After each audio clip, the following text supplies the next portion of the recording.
Yeah, they said in this, hold on.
Well, good afternoon, everybody, and welcome back to the meeting.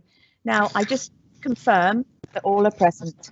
So I'm going to ask Laura to take the roll call, please. Thank you, Laura. Thank you very much, Chair. Councillor Airy, Yes, present. Councillor Allingham, Yes, present.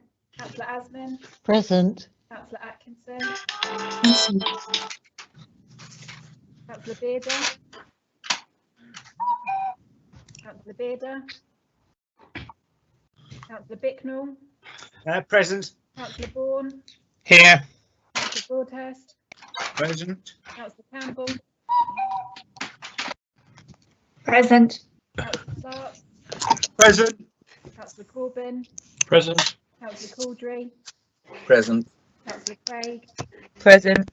Councillor Cross, Present. Councillor Dean, Present. Councillor Doogie, Present. Good. Councillor Dogood. Present. Can hardly hear you though. No. Apologies. Councillor Garton, Present. Councillor Goma. Laura, I couldn't hear you, so I missed you. Councillor Bearder is here. Thank you. Councillor Goma, Present. Councillor Grajewski, Present. Councillor Groves, Present. Councillor Holes, Present. Councillor House, Present. Councillor Irish, Present. Councillor Jerd, Present. Councillor Curl, Present. Councillor Mann, Present. Councillor Manning, Present. Councillor Marsh, Present. Councillor Parker-Jones, Present. Councillor Pragnall, Yep. Councillor Pretty, Present. Councillor Rich, Present. Councillor Tennant, Present. Councillor Tidridge, Present. Councillor Trace, Present. and Councillor Tyson-Payne. Present. Thank you. That's everyone, Chair. Thank you very much, Laura. And can I just say that the video with Andy's presentation will be online for reference if members wish to go and look at his presentation again. Thank you. Right, so now we will hear from those who have registered to participate, starting with those in objection. We will hear first from those present who have registered to speak, followed by statements which have been submitted, and these will be read out by officers. Please can I remind speakers to switch off their cameras and microphones once they have finished speaking. So we will now move to the first of our live speakers. And do we have Mr. Justin Turner here, please? Mr. Turner? No, it seems Mr. Turner isn't available. We may be able to come back to him if he's able to get into the meeting. Mr. John Hawkins. Mr. Hawkins. Hello. Thank you. Would you like to address the committee? Thank you. Thank you very much, Chair. The airport disdainfully calls people like me NIMBYs. Not in my backyard. Not true. I've got no problem with a small airport. Their marketing also said it's greener to have a local airport than travel to a remote one. Again, not true. Electric cars are here now, so that's an out-of-date argument. It's been said today that this vote is about COVID recovery. It's not.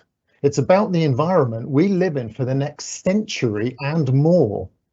The airport, or should I say Ferrovial, the Spanish owners, and Macquarie Infrastructure Corporation, the American half, worth around 2.8 billion. They also said that the future of the airport would be in doubt if this phase didn't go ahead. Again, not true. Andy Grenfell has quite clearly made it that they have not put it into the planning application, and yet that's what their marketing has been saying to the general public. They also said that the no vote you put forward the other week was, quote, against the majority of local residents. I must have missed when they asked me and my neighbours. Councillor House has said that you're voting this through under your control. I say nonsense. You are absolutely putting no restrictions on aircraft numbers nor noise. You're not putting any restrictions on types of aircraft either, no matter how polluting or how noisy. The only cap on that is a UK-wide one set by the Civil Aviation Authority. But then this application goes against even your own local plan. Is that being waived for big business? Is that how democracy works? Notably, one thing the airport hasn't mentioned is the Freeport. They've given 320 acres of their own land to the Freeport and expect to benefit very substantially from it. Indeed, they've said that the Freeport should provide up to 25,000 local jobs, 52,000 in total. Not the expansion, that's just the Freeport. To add to this great news, we're already in the country's top 20% for employment.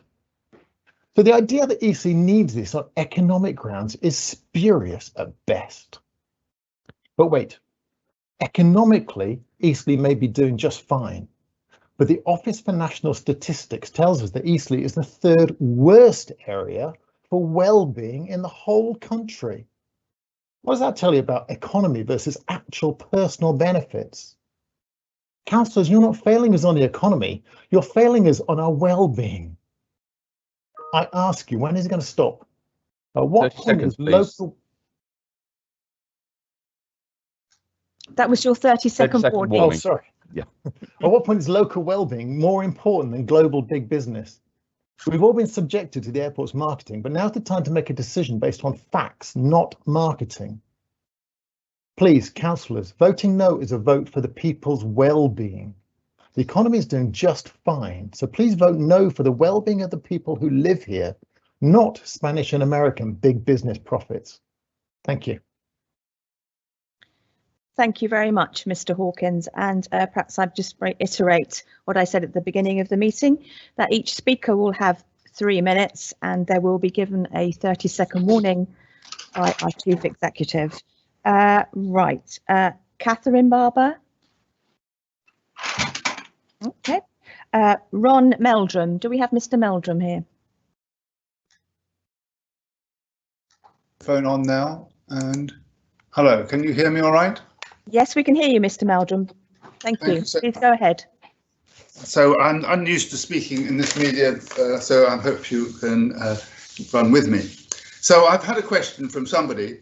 They say that there's the airport has a cap on cars. What we're not certain about is how that will be policed and what penalties will be imposed on the airport if they exceed that. That's one thing.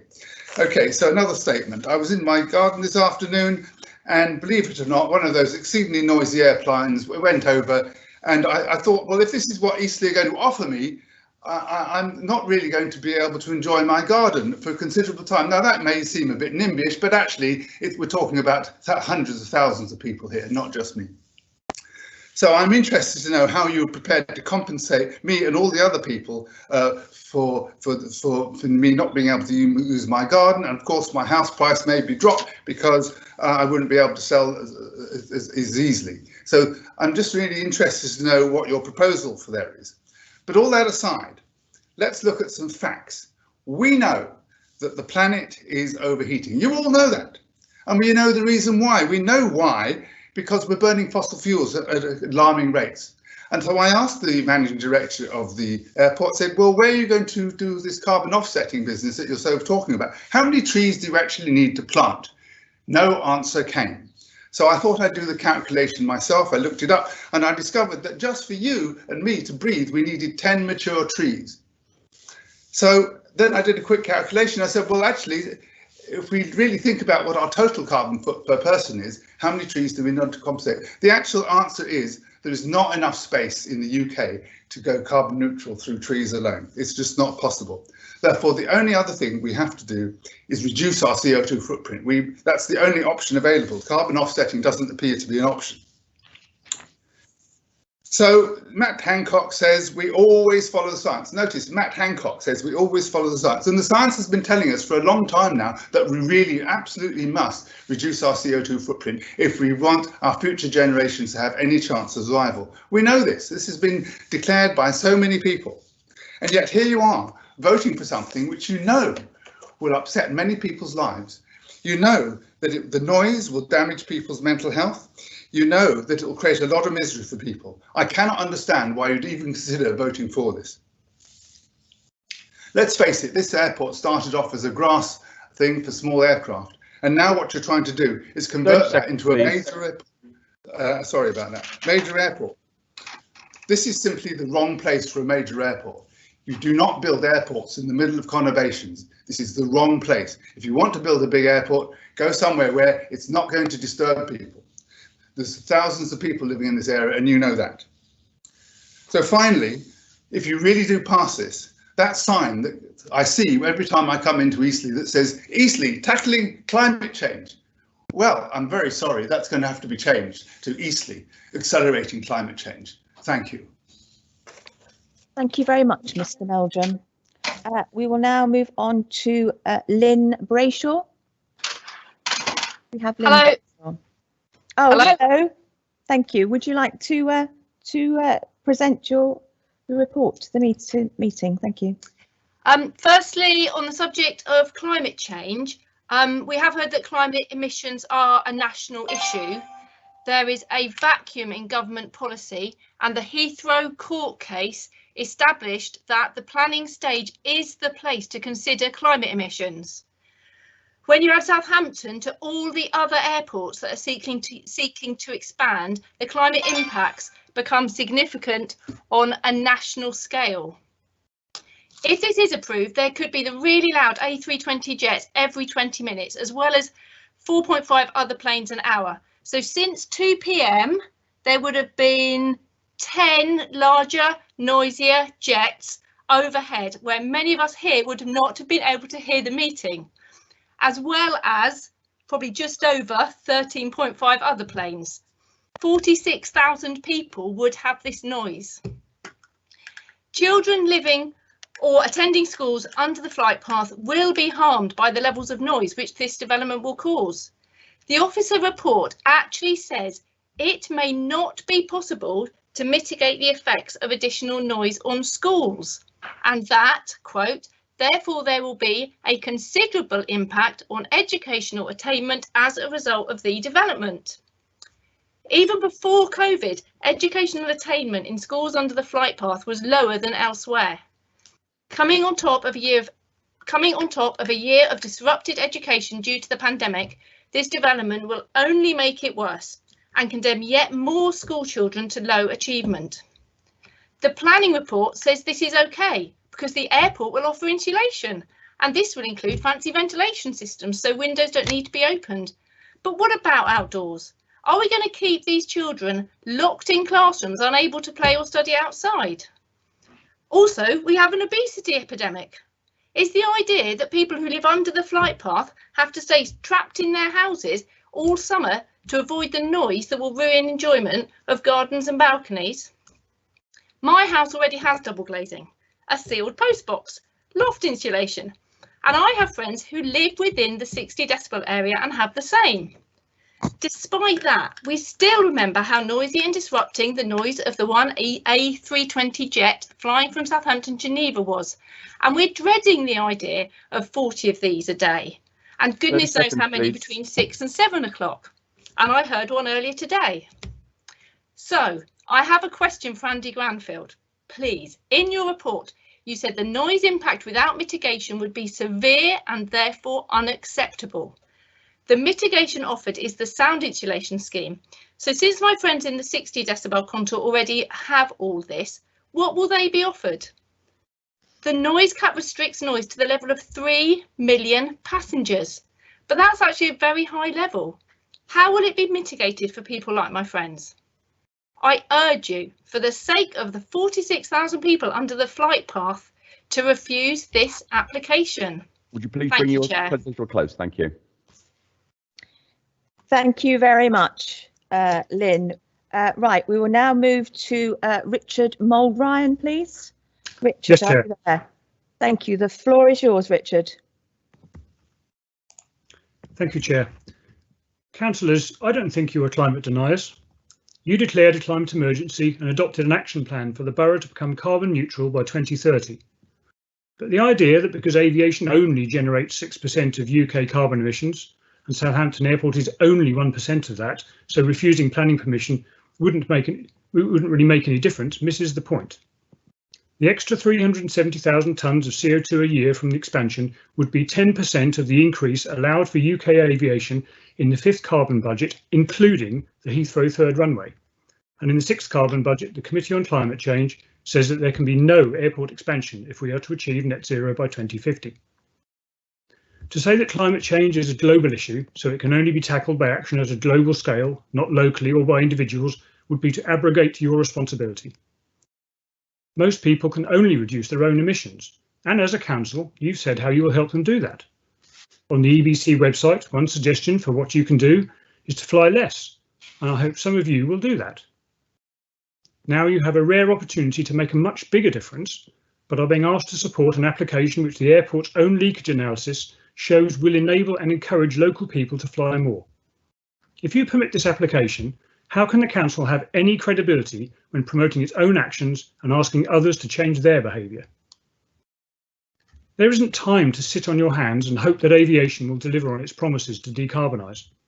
The UK Aviation Net Zero Action Plan shows that serious emission reductions from new technology won't start until around 2035, but at present rates by 2030, cumulative global emissions will exceed the level at which a temperature rise of 1.5 degrees cannot be avoided, and we are currently on track for a 3.5 degree rise by 2100.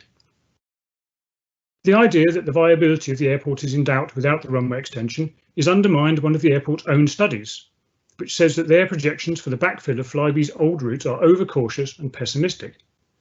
The airport also seems to have made no effort to assess the potential for the new generation of quieter and cleaner jets which could use the existing runway, preferring to tie itself to a future with a main carrier using dirtier, noisier and increasingly out-of-date aircraft.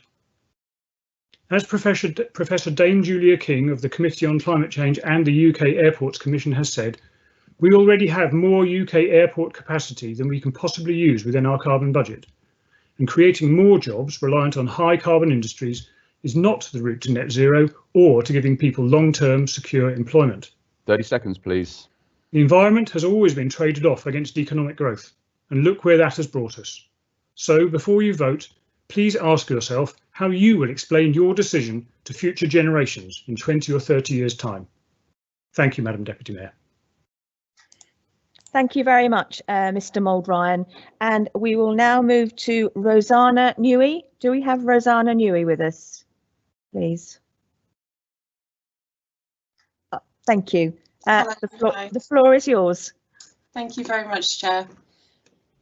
Firstly, could I ask the Council if it has been checked and established that there are no impacts on public safety zone issues from the proposals, such as to safety of traffic on the M27? My main concern with this development is undoubtedly the noise issues it will cause. The extra noise resulting from this development is going to have massive impacts on both physical and mental health in the communities under the flight path. Even when people feel that they have got used to it, there are chronic effects from the aircraft noise at the levels we are going to see over Eastleigh, Southampton and the surrounding areas. Mental health is particularly affected. Mental health is on average already worse in the areas under the flight path. All of this has cost to society, to the health service and to councils trying to deal with the problems.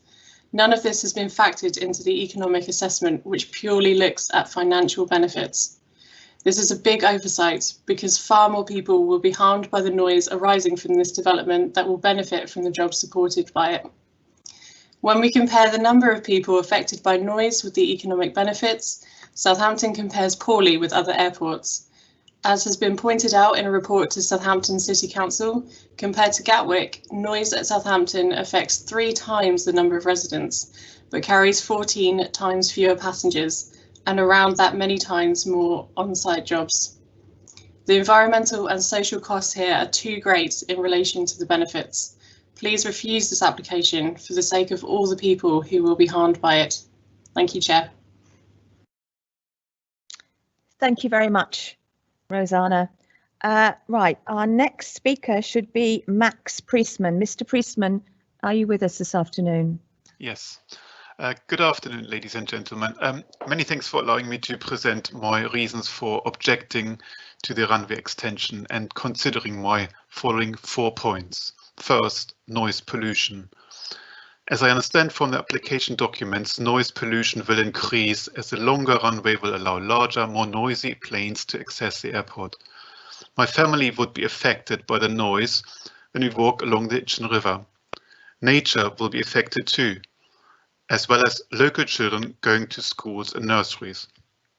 Second, air pollution will increase and affect me personally for the same reasons as in point 1. Towns in its Itchen Valley are already exposed to illegal levels of air pollution as per WHO. That cause poor health to many locals and shortening our lifetime. This extension will only make it worse. Third, increasing carbon emissions. The whole purpose of a runway extension is to increase aviation in number and distance. This is not offset by reducing the need to drive to other airports, nor by making the airport facilities on the ground carbon neutral. According to the Committee on Climate Change, there should be no increase in UK's airport capacity if emissions from flying should be cut. This application has not shown where airport capacity is going to be reduced elsewhere in the UK as an offset for this airport expansion. And number 4, there's no need. As this pandemic has shown, businesses have changed the way of communication. Many meetings are now organized more efficiently via remote links, like this meeting. This is very unlikely to change back to pre-COVID practice. Therefore, less business flights are needed. Also, promised investment into more sustainable modes of travel will reduce the need to fly even more. I would love to travel by night train to places in Europe. We need more investment into sustainable travel, but not into bigger airports. So in summary, it would make no sense for Eastleigh County Council to have announced a climate emergency to then allow this application to go ahead, as it will make this emergency a lot worse. Otherwise, your children and grandchildren will accuse you to have poured oil into the fire of our burning house, called the Earth. As a local paediatrician, the health of our future generations is very important to me. Please follow the wise decision of the councillors who have objected to these plans quite rightly. This is for a better future where we can all live more healthily. Thank you for listening. Thank you very much, Mr. Priestman, for your contribution this afternoon. We will now move to Steve Pico. Mr. Pico, are you here with us this afternoon? I am. Can you hear me? There we go. Yes, I can hear you and we can see you, Mr. Pico. Thank you. Thank you for giving, councillors, thank you for giving me the opportunity to address this august assembly. As a resident of Bitton Park, Southampton, I'm directly under the flight path of aircraft leaving and returning from Southampton Airport. So by default, I'm directly affected. I have lived in my house for 20 years and during that time have witnessed Southampton Airport increasing capacity to a point that is severely impacting on me and my family, both physically and mentally. During the summer months, the frequency of flights is such that at times the noise is unbearable, to the point that I can no longer sit in my garden and am forced to retreat into my house and close all the windows. It is not only noise that affects us, but the noxious gases and unburnt aviation fuel that is emitted from these aircraft. Since 2005, I've developed asthma, which in consultation with my doctor has stated this is a direct result of air pollution. Financially, as a pensioner, I cannot afford to move. I am tied emotionally to my house due to family members passing away in it, as well as raising my family here. My thoughts on the proposed runway expansion are as follows. The sole purpose of this expansion is to make money for the owners and shareholders at the expense of everyone surrounding it. There is no concern for the residents of Southampton or Winchester where the planes overfly. The offer of £5,000 in compensation for noise is a nonsense. Whilst this will go some way to soundproofing a home, there is no way this will deaden sound to a point where it becomes unnoticeable. Further, to put in place noise reduction double glazing would cost upwards of £10,000 for an average size 3-bedroom house. To enjoy one's garden would be an impossibility. The additional 2 million passengers going to and from the airport will, in my view, significantly increase air pollution on a city that is already one of the most polluted cities in the country. Southampton City Council is trying its utmost to reduce traffic within the city limits, while on the face of it, Southampton Airport are doing their utmost to increase it. Again, no concern about the health impact this would have by our nearby residents. There is no need to expand Southampton Airport as there's an adequate airport at Bournemouth, with more than adequate facilities for medium and long haul flights. So this is a nonsense of increasing pollution by cars driving to Heathrow and Gatwick is laughable. The offer by Southampton Airport to fund community projects is a nonsense. How on earth would that affect noise and pollution? Southampton Airport, that if this expansion is refused, and probability is the airport will have to close. Well, I doubt that somehow. However, if that is the case, then airport should be developed into a high-tech business park, which in the long run would offer more employment and be more beneficial to the local economy, especially as the area has now been designated as a free port. In conclusion, please do not vote this through. Once the Pandora is out of this box, it cannot be stuffed back in again. This expansion, if it goes ahead, will affect generations of residents in Bitton Park, Southampton and Winchester, far more than the residents of Eastleigh. We are all residents of Hampshire. Therefore, we as residents of Hampshire need to protect our country from the unscrupulous profiteers who place money above the health and welfare of people who live in it. Thank you, Chair. Thank you very much, Mr. Pico, and again for your contribution this afternoon. We will now invite Mr. Stephen Phillips into the meeting. Mr. Phillips. Yes, good afternoon. Can you hear me? Yes, we can hear you and see you, Mr. Phillips. Thank you. Thanks, Chair. I live in Southampton under the flight path, and I'm concerned about the additional noise and the climate emergency. The airport is not making this proposal for the good of the community, but to increase demand and increase their profits. That's not a criticism, it's what companies generally strive to do. There is also no evidence that the airport will close if the extension is refused. The Flybe routes are already being filled by BA and others, and the airport will survive. The Council has declared a climate emergency, including a commitment to recognise the urgency of action to mitigate and adapt to climate change in every decision taken by the Council. The Government's Climate Change Committee has recommended that there should be no expansion of UK airport capacity unless the sector somehow unexpectedly reduces emissions. This may well be adopted in the 6th carbon budget in June, 2 months away. It admittedly does not mandate local government to do anything, but given the recognised urgency, surely you should act. As an individual, I can just recycle and use a bike, but you have the power to actually make a difference of 370,000 tonnes of CO2 annually, which is much the same as all the cars in the whole borough of Eastleigh. In respect of noise, 46,000 people will be adversely affected by the extension. I understand the proposed noise insulation does include ventilation, so that people will be able to sit trapped inside their houses in the summer with the windows shut and not overheat, and not of course go on their balconies, in their gardens, or enjoy our beautiful outdoor spaces such as Itchen Valley Country Park. The proposal is in conflict with planning policy, which states that the development of the airport should incorporate appropriate safeguards to ensure that users of Itchen Valley Country Park are not adversely affected. And what is the mitigation for outdoor spaces? A community fund for health projects. We will experience increased anxiety, children's education will suffer, but don't worry, because the fund will help you stop smoking and encourage you to exercise in the now blighted open spaces.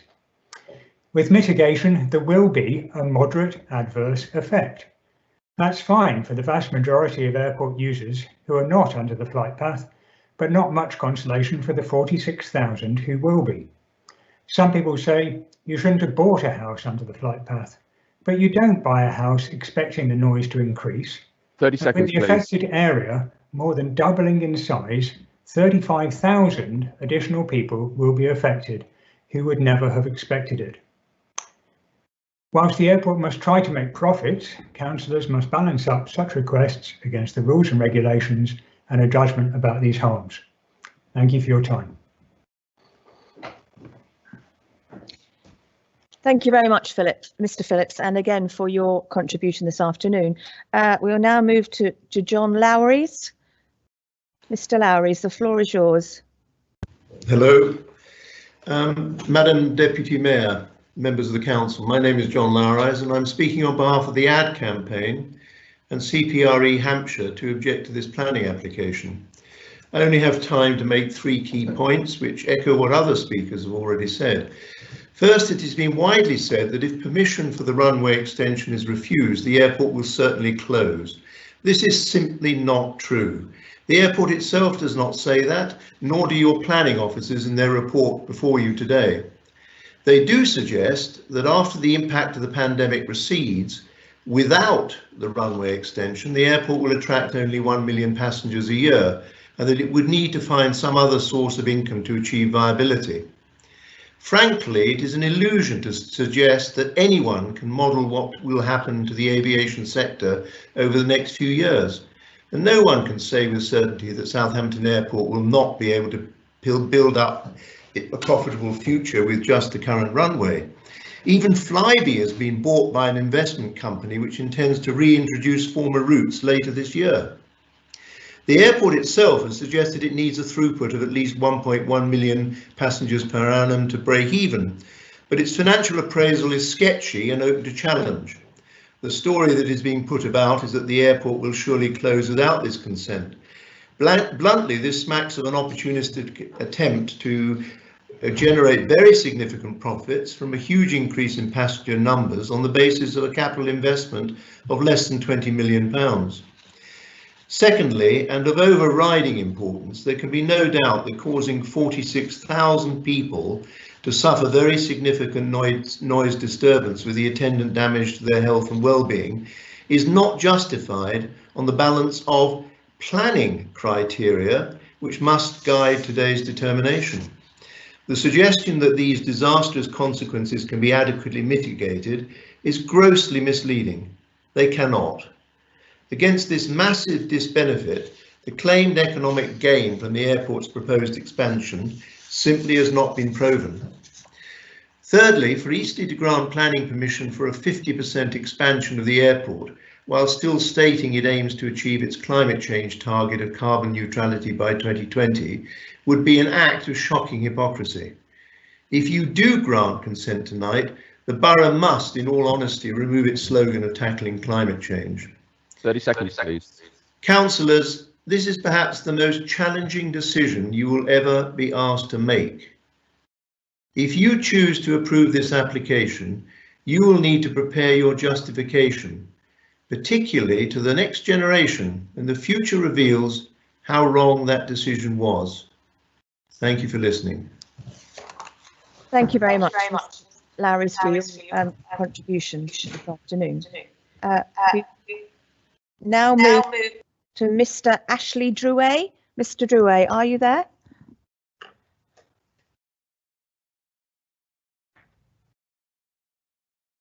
No, right, okay. In that case, we'll move on to Dan Benham. Dan, can I invite you into the meeting, please?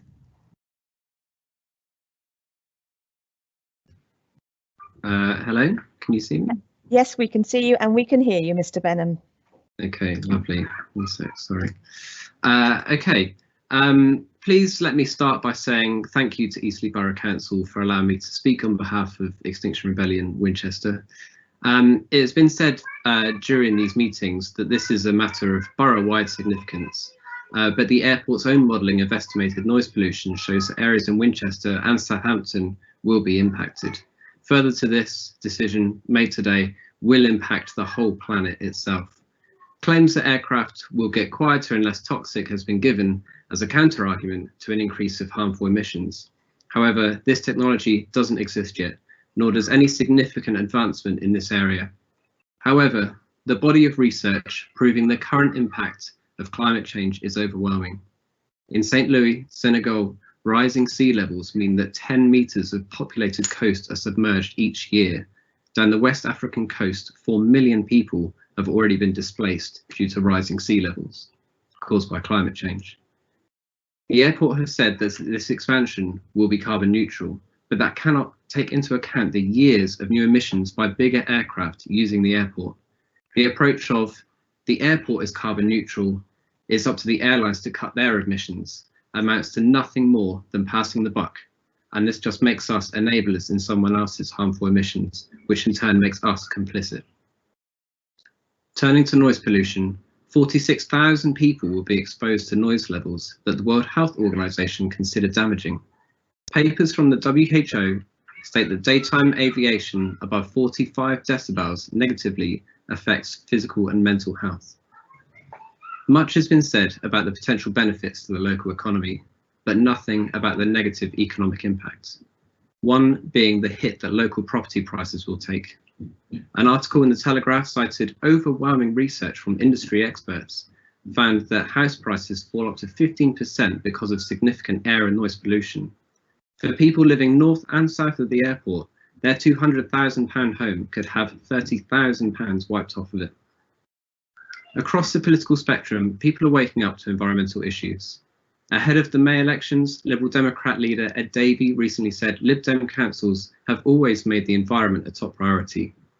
This is a hard decision, one that impacts our local neighbourhoods in Eastleigh, Southampton and Winchester, and one that has huge consequences for everyone on the planet.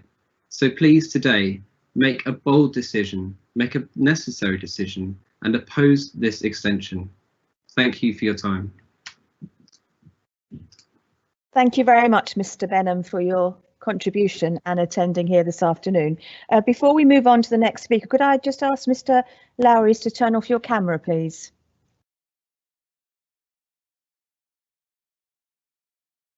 Thank you. Right, we will now move on to Mr. Mike Strickland. Do we have Mr. Strickland with us, please?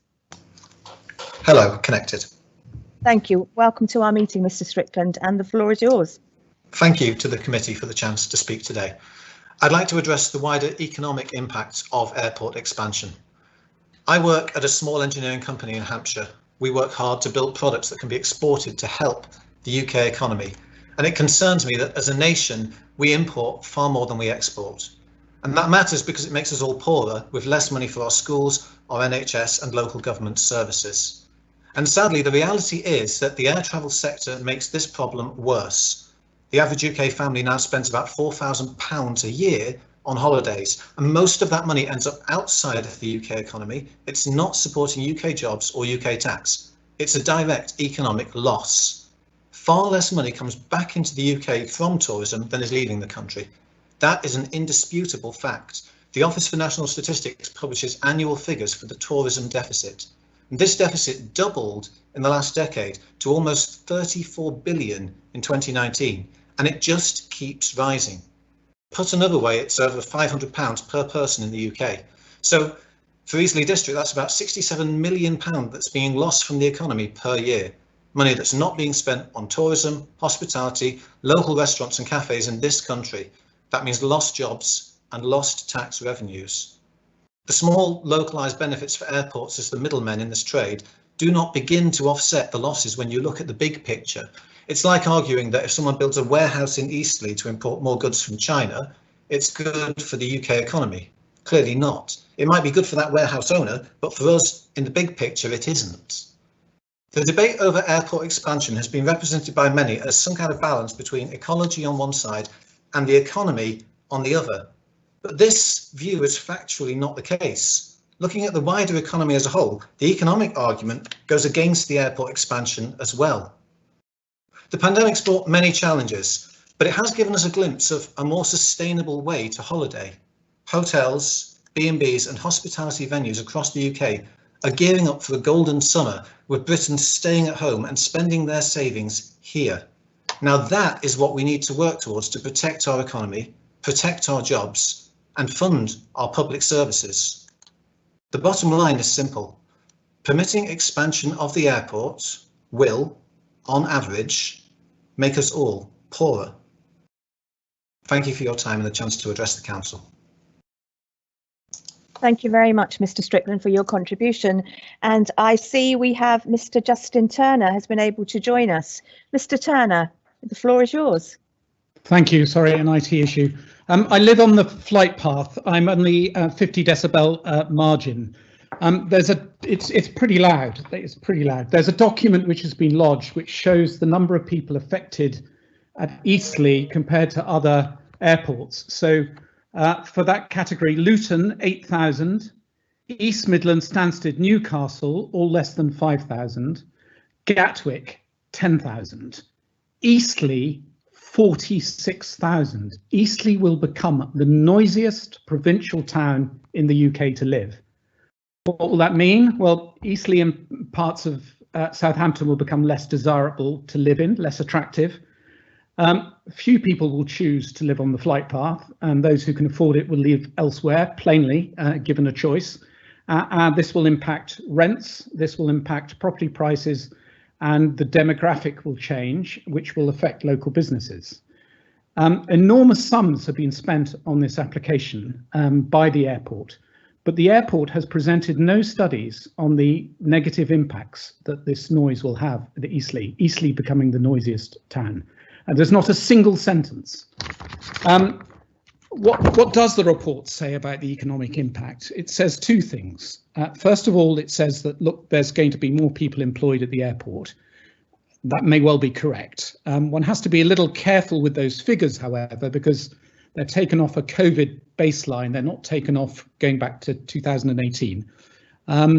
Second, they say, and you heard that in the report earlier, that the GDP will increase by 2.8%. Solent LEP GDP 2.8%. I was perplexed when I saw that figure, because this is mainly taking tourists to Greece and North Africa. So I've been reading around. The 2.8% figure is picked up in paragraphs 503 and 964 of the report.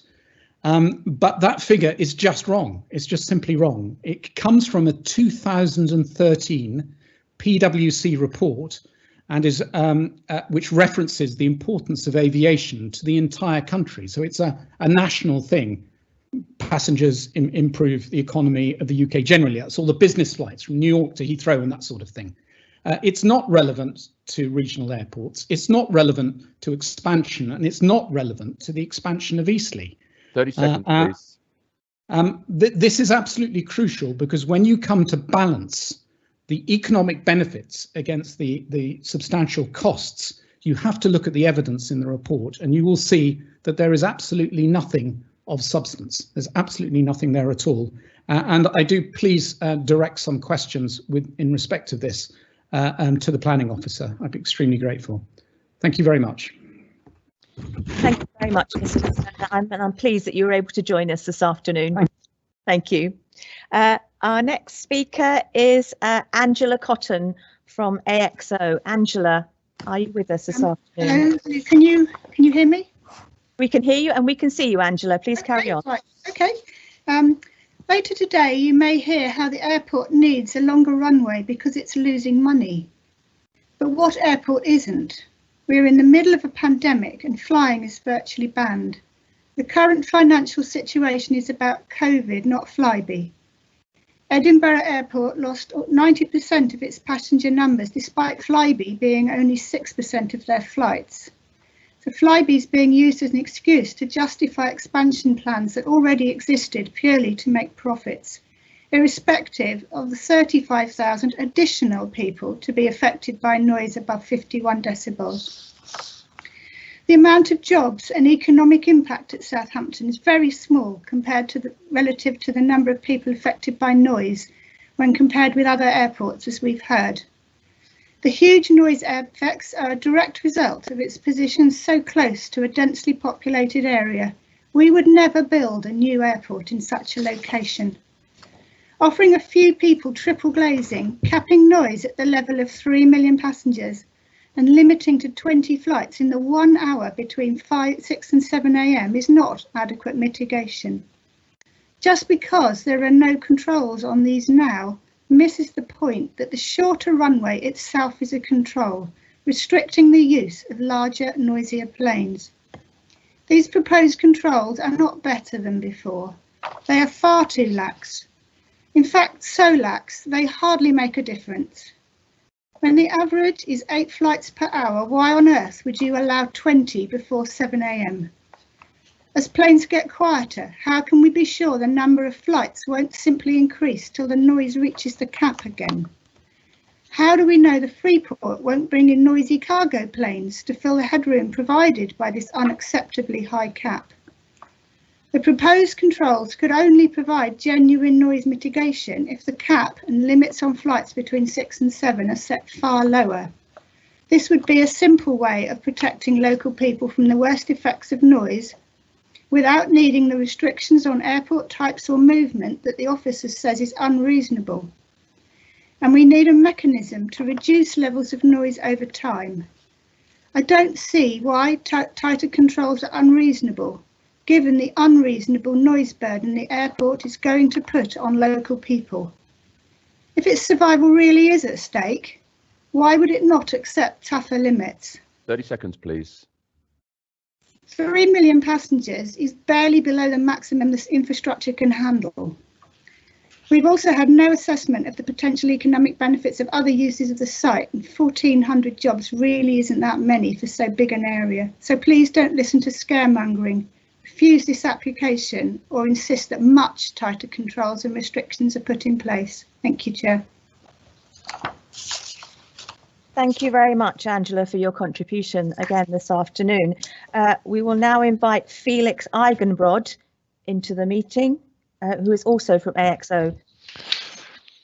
Good afternoon. Good afternoon. Dear councillors, there have been many claims made in the media and in the official presentation today that without the extension, the airport will not be viable, as it says passenger numbers per year will stagnate at 1 million, so just below the 1.1 to 1.2 million passengers that the airport says it needs to break even. However, this claim ignores some really important facts, which suggest that actually the airport can survive and even thrive without the extension. First, the airport's claim of 1 million passengers a year assumes, in the EIA, that no new routes would be added after 2020. They explicitly say this. This has already been shown to be wrong, with the announcement of the 10 new BA City Flyer routes, as well as 3 new routes by Eastern Airways to Nantes, Rennes and Gibraltar, announced this year. In addition, independent consultant Aviation Economics agrees with the airport's assumption that 1 million passengers will essentially never increase, so they're assuming 0.2% growth a year, is too low and conservative, and that actually a growth rate of 1.3% is much more realistic. Secondly, the EIA claim that the extension is needed to enable the larger claims favoured by other airlines. By this they mean the over 20-year-old A320. However, they completely ignore the rapidly increasing deployment of more modern aircraft that are much quieter and more efficient and can use the existing runway.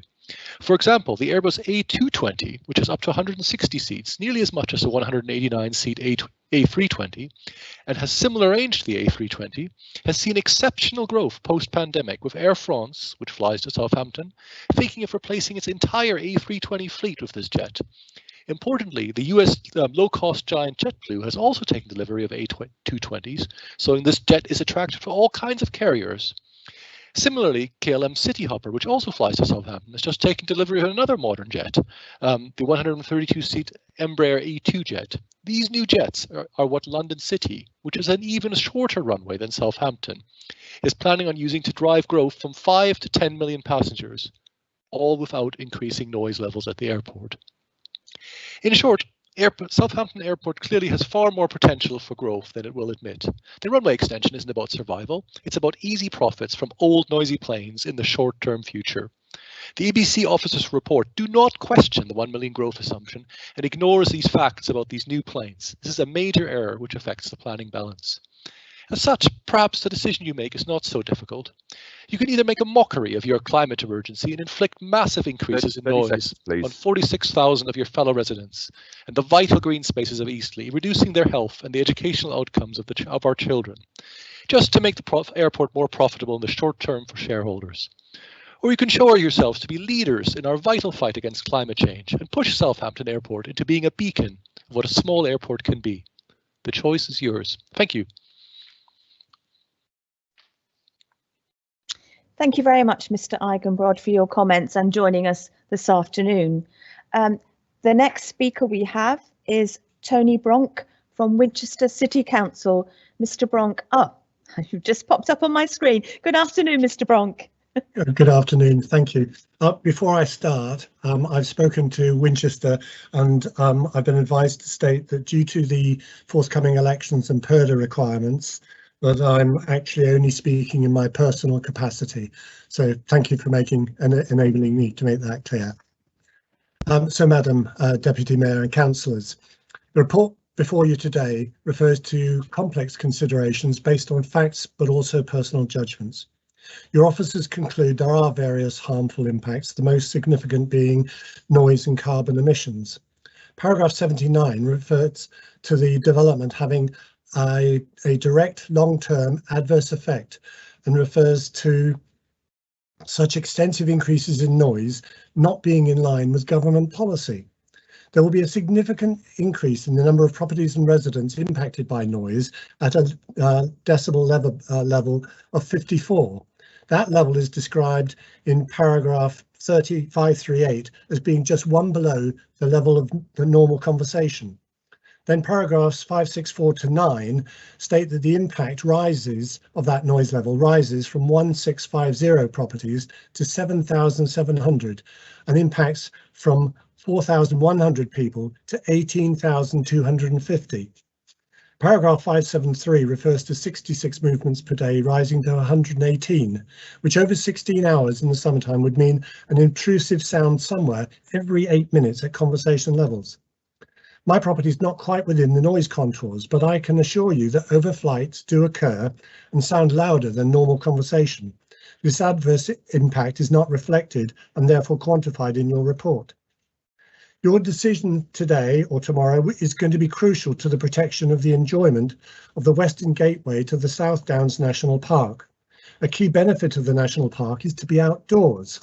But oddly, the report states in paragraph 671 that officers do not consider the development to cause detriment to enjoyment of the park. I beg to differ. Living in the National Park, my neighbours and visitors comment on the disturbance from aircraft. Paragraph 672 subsequently refers to a moderate adverse effect on open space in the study area, as they call it. 28 acres of land owned by Twyford Parish Council and which is in the South Downs Park lay immediately north of the noise contours of Appendix 3. It's well used by many walkers and other visitors from far and wide. So in my opinion, therefore, the report understates the adverse impact of noise. It understates the number of persons affected, and it wrongly denies that there is any detriment to users of the South Downs National Park. Besides well-being, the increase of noise also has adverse economic impacts, thank you, on property prices and income, such as holiday lettings, which ought to be netted off against the perceived economic benefits. So in conclusion, I stress the importance of your opinion when considering whether the balance of net adverse impacts on many thousands of individuals outweigh the aspirational net benefits of 500 more direct jobs and the economic uplift attributed to larger aircraft serving more locations. Please, therefore, do not underestimate the impact of the climate emergency and personal well-being. I ask you to put people first and not to make economic aspirations paramount. Thank you very much for your time. Thank you very much, Mr. Bronk, for your comments and again joining us here this afternoon. The next person we have to speak is Mr. Paul Barton from Southampton City Council. Good afternoon, Mr. Barton. Good afternoon, Chair and Councillors. Can you hear me? We can hear and we can see you too. Excellent. I'm the Head of Planning and Economic Development at Southampton City Council, and I'd like to thank you for the opportunity to set out the City Council's position on the proposal to extend the runway at Southampton International Airport. The application has been considered by the City Council's Planning and Rights of Way panel on 3 occasions as the application has proceeded prior to the meeting here today. On each occasion, the panel considered the economic role of Southampton International Airport, its wider environmental impact and the impact, principally noise, on the city's residents. The City Council has just adopted an economic and green growth strategy. One of the pillars of the strategy is the international positioning of the city to attract both investment and visitors. A successful and growing international airport will support these strategic objectives as well as sustain and grow employment to support the wider economic recovery. The airport will also have a crucial role to play in the successful delivery of the Solent Freeport proposal. The City Council has a Green City Charter to which the airport is a signatory. The environmental consequences of the proposed expansion, principally due to increases in carbon dioxide production, will be borne by current and future generations. It is also considered that the proposed introduction of electric or green aircraft is too far in the future to offset against environmental damage. The City Council notes that its residents will be the most impacted by increases in aircraft noise. This will have an adverse impact upon their health and well-being. The Council notes that the proposed mitigation offered to protect residents from noise falls below that offered by airports such as Gatwick and Luton. It is also noted that your own environmental health officer can find no justification for the maximum proposed contributions towards mitigation. The City Council recognises that this was going to be a difficult decision, but after carefully weighing up the evidence presented, it determined that the noise and environmental impacts of the proposal would have a detrimental impact on the city and its residents, and that this marginally outweighed the economic benefits. Hence, the City Council objected to the application. The City Council recognises that it is for Eastleigh Borough Council to determine this application. However, if approval is given, the Council is keen to work with both Eastleigh Council and the airport to ensure appropriate mitigation is in place and delivered to minimise the environmental impact of the proposed expansion. And the City Council has previously provided ideas based upon those in place at other airports to help progress this matter. Thank you. Thank you very much, Mr. Barton, for your comments and expressing Southampton City Council's position on this. Thank you very much indeed. We will now move back to Catherine Barber, who I believe has been able to join us this afternoon. Catherine Barber. Good afternoon. Good afternoon, Catherine. It's good that you're able to join us. Well, thank you so much for recognising and letting me come and speak now at the end. Unfortunately, a friend who's living with dementia, we're hoping to help get him discharged from hospital today, and we needed to get a commode in place to facilitate that. So rather graphic detail, but these are the things that are really important, I think, in our community. Absolutely. So thank you so much for giving me the opportunity to speak, Councillor Barton and other councillors here. My name is Catherine Barber and I represent Southampton Green Party. And I just want to talk a little bit about what was discussed at the last meeting, at the ELAC meeting, because we heard personal testimonies there. About people who are living under the flight path and the impacts of noise on them. And that was much more powerful than the reports and the environmental statements that I think were heard at that. And so we have to recognise that the amount of noise that arises from this development, if you permit it, will actually be horrendous. So please think very hard before you make your decision, because once it's done, the amount of human misery in the coming decades will be enormous and there's going to be no going back. Even with the noise cap, 46,000 people will be affected by extra noise. And we know that 34,000 people are currently not within that contour, so not having that impact. I don't feel that any amount of jobs, and there aren't that many jobs, in comparison with the numbers of people affected is worth this. The economy is not some abstract thing, it's made up of people living and working. And as the chair of ELAC said, economic growth is only valuable to the extent that it supports the well-being of people and the long-term sustainability of the planet. And permitting this development supports neither. I've been working in the area of dementia in the city for a number of years, and at the moment we've got 2,500 people living with dementia at least in the city. And we know that where people are near to very busy roads, that those numbers can increase. And there's a higher incidence of dementia near to larger roads. That research has been done in Canada. We haven't done that research yet in Southampton, and we don't know the impact of aircraft on people living with dementia.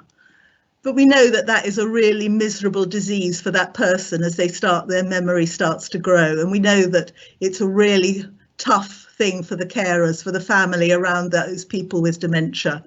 And I think for so many reasons, for all of our mental health and for those of the people that we're supporting in our city, that we need to say no to this application and to have a really good rethink about where aircraft are sited. Thank you very much, Chair. Thank you very much, Catherine, and I'm pleased that you were able to join us this afternoon. Before we move on, I just want to thank all of the speakers this afternoon. who have spoken. It's really important, and as councillors, we all very much appreciate you taking the time to speak to us this afternoon. Before we move on, I'd like to ask Andy Granfield, do you have any points of clarification or comments regarding those presentations? Andy, thank you. Thank you, Chair. There's just one point I will come back on, and it was raised by Rosanna Newey, and she asked about the impact on the public safety zone or public safety issue. As part of the application, we have consulted with the safeguarding team at the airport, and that's referenced in paragraph 234 of your report, and they've got no objection, and they would be considering on public safety grounds. Thank you.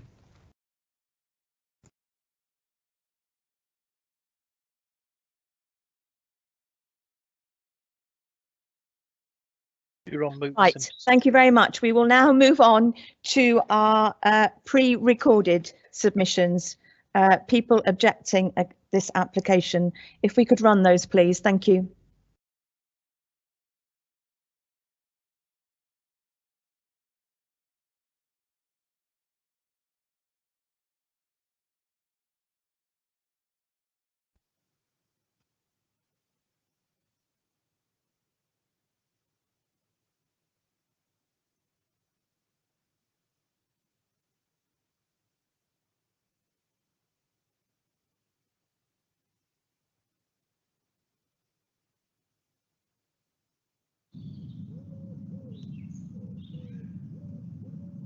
This is my garden.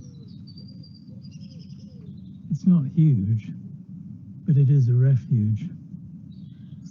Over the 35 years we've lived here, it is transformed again and again from a lawn with a sandpit and a slide and a swing into a football pitch, and then slowly into a vegetable and flower garden. It connects us to 6 sets of neighbours. Our gardens connect to others and are central to our communities. It is one of thousands of gardens that will become virtual no-go zones if the runway at Eastleigh is extended. When my younger son was small, he would hide under his slide when a plane went overhead. If the extension goes ahead, each day 50 to 100 big jets will fly right above us, about one every 10 minutes. The decision you're about to make will be life-changing for thousands of local people and families. Please think of our lives, schools, fields, and gardens when you make that decision. Think of the schools just down the road, and think of all our children's futures. Hello. As a resident of Bitton Park, I ask councillors to reject this application, for all the reasons already given.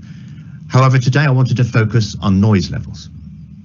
I wanted the chance to offer a clearer understanding of the potential increase in aircraft traffic noise experienced by residents living in the Bitton Park area, and specifically directly under the northern approach flight path, and the impact this would have on the health and well-being of thousands of residents should the expansion application be approved. Now, of course, much of this information is just as relevant for Eastleigh residents, who are also affected by low-flying aircraft directly under the northern end of the runway. Firstly, I'd like to give some context. Bitton Park covers an area of roughly 3 square kilometres, and as of 2019 had a population of just over 14,000 residents. It's worth mentioning that of that 14,000, 22% represents children under the age of 17. To the left of this picture, we can see Bitton Park highlighted in red. The black dotted line represents the flight path direction of a northerly approach landing.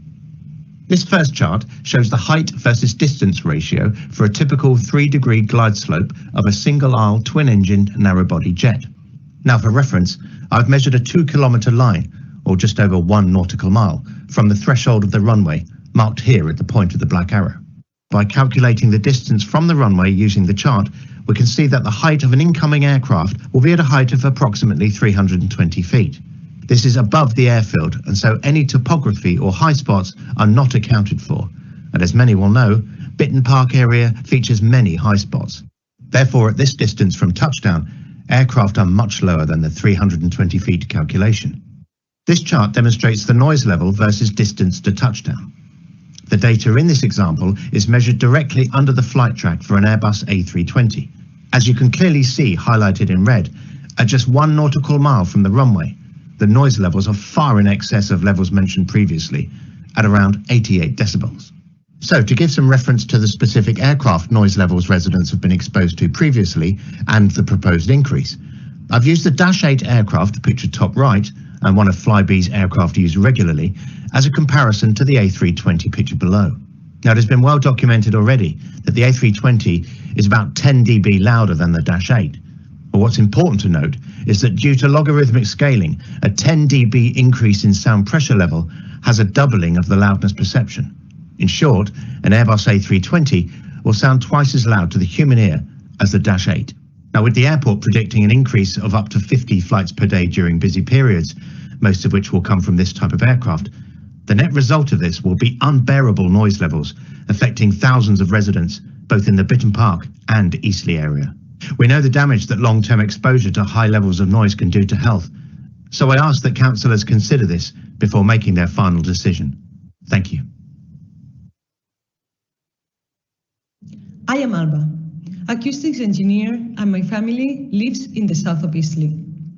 Being aware of the value of the community of Eastleigh, I won't be focusing today on how unreliable the noise data submitted by this proposal is.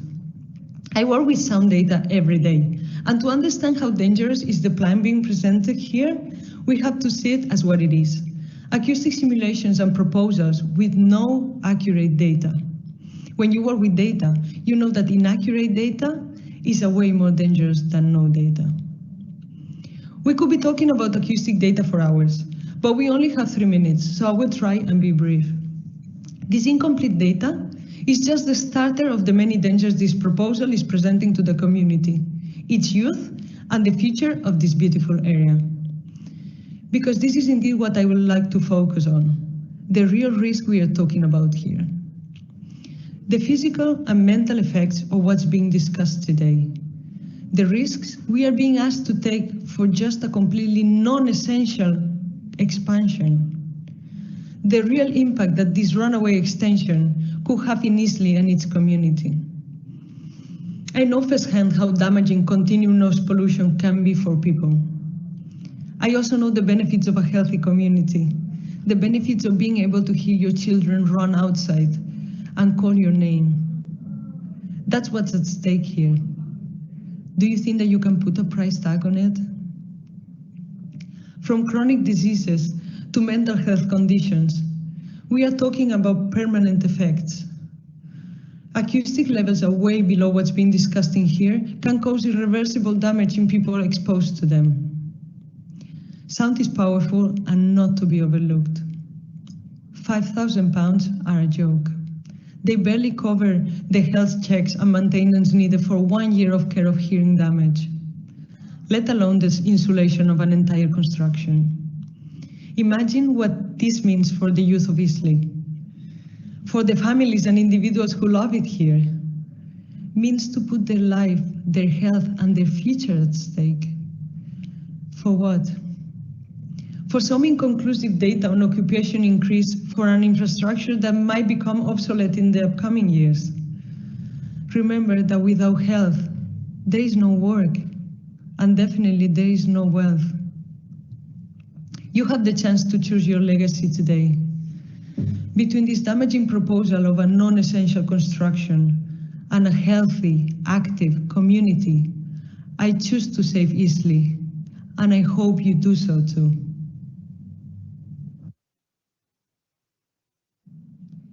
My name is Doris Prügel-Bennett, and I'm a health practitioner and a psychotherapist in the Southampton area. On a daily basis, I listen to people's fears regarding the climate crisis and the climate issues in Southampton. I object to the expansion of Southampton Airport because, facing an urgency, I ask community leaders to stop adding to a crisis that is increasing in speed. Members of the Royal Society of Medicine regard the climate emergency as health emergency, and it is obvious to everyone that all of us are in danger. It would be destructive to pursue the airport expansion with old ideas when the old ideas caused the problems of the environment in the first place. In my opinion, if that went ahead, people who are now making the decisions, in the future they would have to take responsibility for that ecocide crime. However small this project is now, it is there. I work mostly with people who present with anxiety and depression, and often underlying eco-anxiety. This is a completely normal response to the dangerous situation we face and the sense of real powerlessness in preventing damage for self and the environment, and no one who takes care of this. Clients do not know how to deal with that.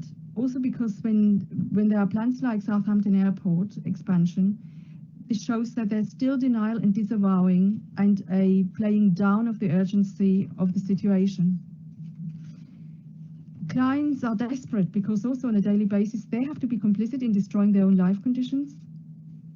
People in Southampton are waking up that global warming will put quite big areas of Southampton underwater in a couple of decades. And the airport expansion would increase that too, would help with that. People who understand this and are able to, they might migrate from Southampton due to the unhealthy living conditions and their prospect. And on the other hand, people who want to move into the area taking up jobs will not do so because they understand that the Southampton area doesn't take enough care for the well-being of its population. Not very attractive. Increasingly, I see young people who present as being terrified of having children in this world because they don't see how they can facilitate a healthy and good upbringing of the generations to come. I ask, therefore, decision makers to take a moral standpoint and send a new signal to people in the area that it is not acceptable any longer to damage self, others, and the environment. Please reject that plan. Thank you very much for listening to me.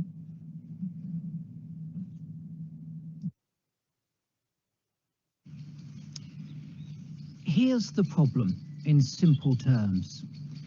Our existence on this planet and that of every other living organism lies in the balance due to our negative impact. And there's no ambiguity about that, and we understand precisely why we're having that negative impact. What's heartening, though, what gives us hope, is that we also understand how to address this issue. We have the answers, the solutions to those problems which we've generated. And one of those problems is that we're putting too much carbon dioxide up into this atmosphere. We're warming up the planet with catastrophic consequences. One of the ways that we're doing that is by burning carbon-based fuels. Carbon-based fuels are what power our current crop of aircraft. So we are faced with a decision. We can carry on as normal, except that normal won't last very long before it precipitates into complete and utter disaster. Or we can do something brave, and it will take bravery, because for all of our human ingenuity, adaptability, intelligence and resourcefulness, the one thing we're not very good at, and this very much demonstrates that, this conversation that we're having about an airport expansion demonstrates that. We're not very good at changing our minds. But here we're faced with a very plain decision. We either change our minds at this point, or we forsake our future and that of our children and grandchildren. The choice is yours. You can talk about jobs, and you may have a few jobs today and tomorrow, but what about jobs for your children and grandchildren? What about a world where they can breathe and eat and avoid conflict? What about a world where they can go into their garden as the day comes to an end and listen to bird song? That's your choice. I don't see you've got much of one to make, really.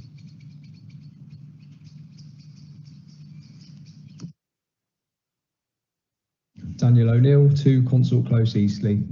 I'd like to start by saying that as a family man of working age and business owner myself, I completely agree that employment and a healthy economic environment is very important for our local area.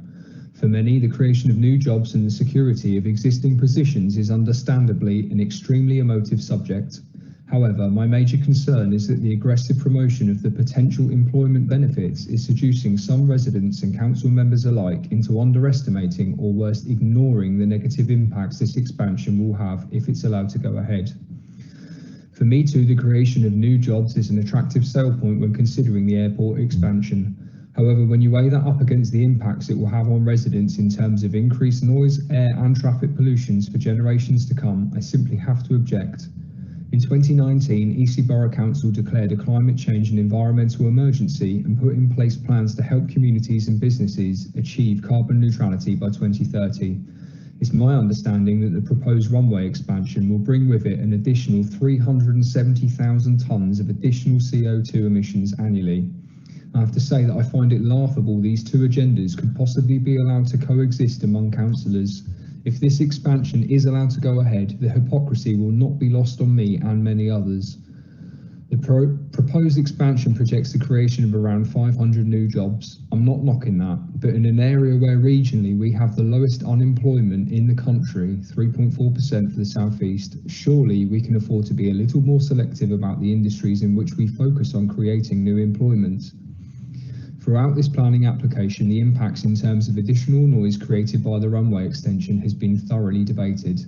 There are proposals in place to offer noise mitigating insulation grants and so.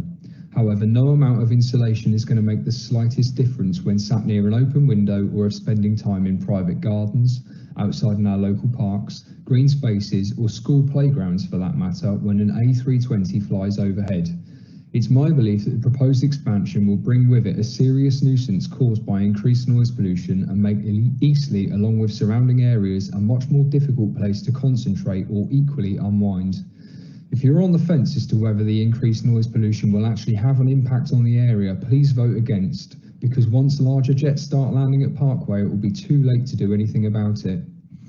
I feel that councillors have a real opportunity when voting to send a message that they truly are taking our climate emergency seriously and that the health and well-being of its residents is paramount above all else.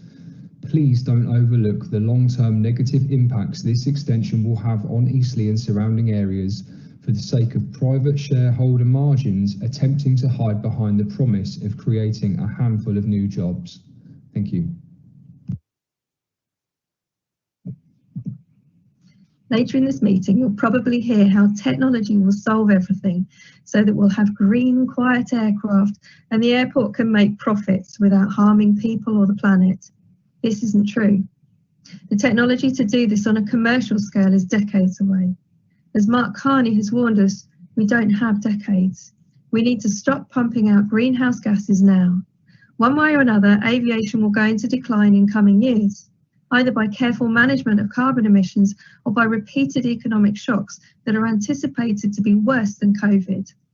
We don't need investment in aviation, we need investment in a future. Biofuels and even hydrogen aren't nearly as sustainable as the industry would like us to believe. They take space and resources from habitats and agriculture. We can't damage more ecosystems and expect people to go hungry just so that we can fly. The main aim of the development is to attract a low-cost carrier for European holiday flights. These airlines won't be swapping their aircraft for new ones as soon as they come on stream. That doesn't make business sense. EasyJet has 37 A320s out of a total of 49 aircraft. Their average age is 5.6 years and they have a lifetime of 25 years.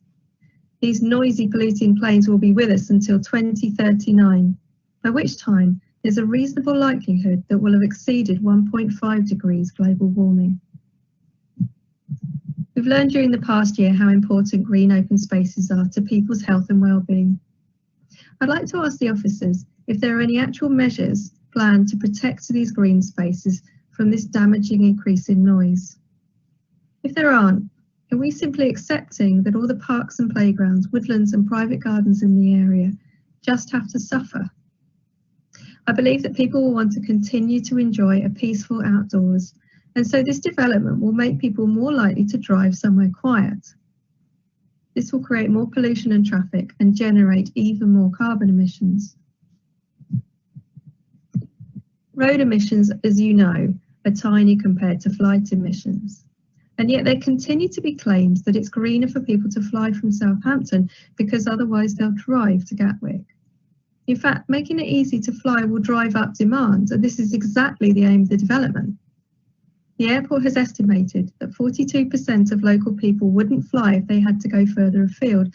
And so the airport's plan is to add to, not reduce, the UK's total contribution to climate change. Put simply, refusing this development is the only way to limit carbon emissions. Thank you, Chair.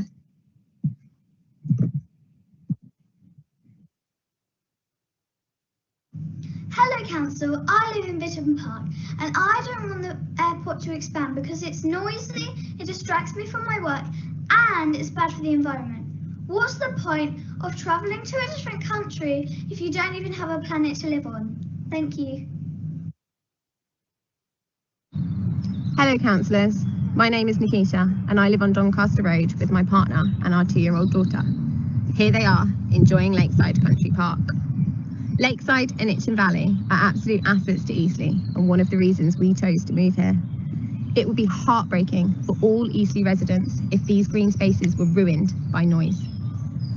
Since moving to Eastleigh in 2017, I've been pleasantly surprised by the facilities here, and we love and support many local businesses. I run an interior design business and I employ a graduate from Portsmouth University. My partner runs a carpentry business.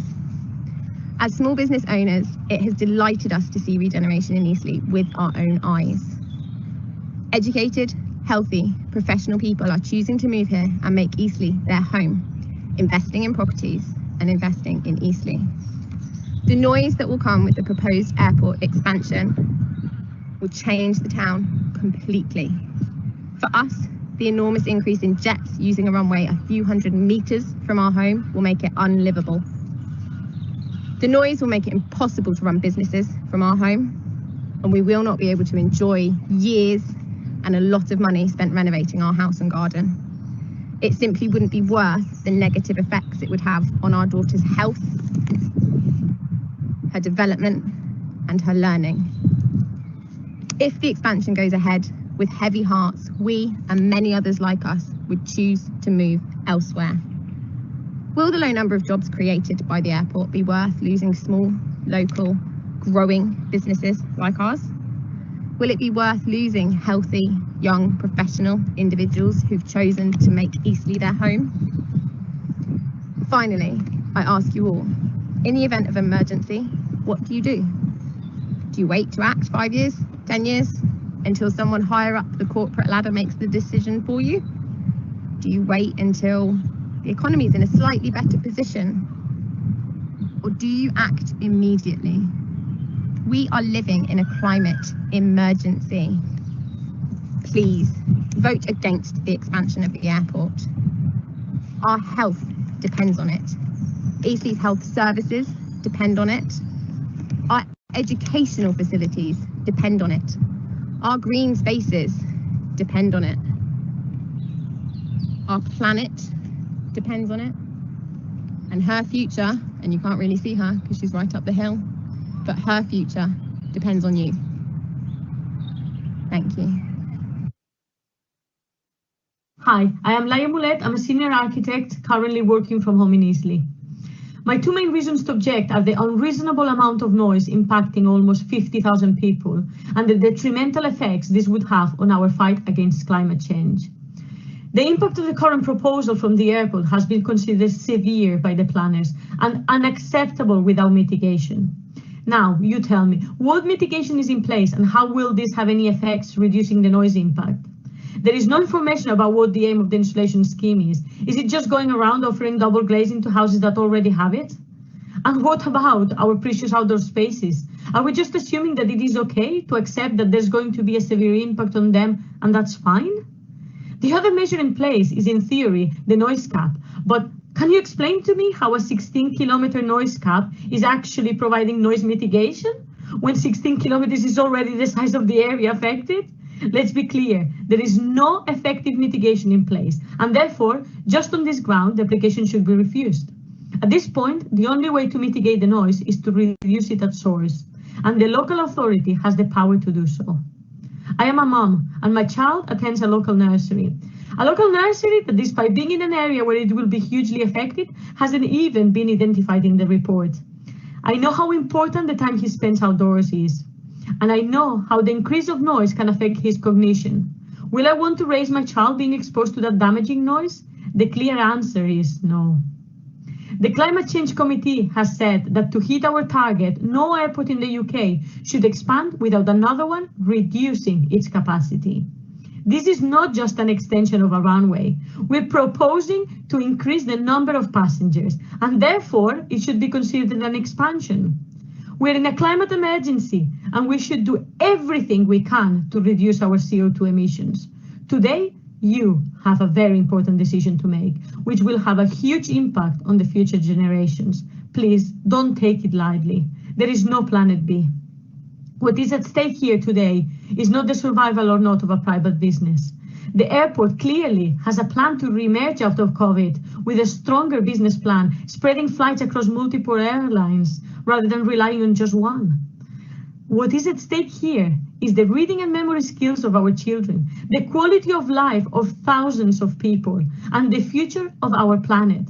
Are the profits of shareholders and a few hundred jobs more important than the health of the local people and the health of the planet?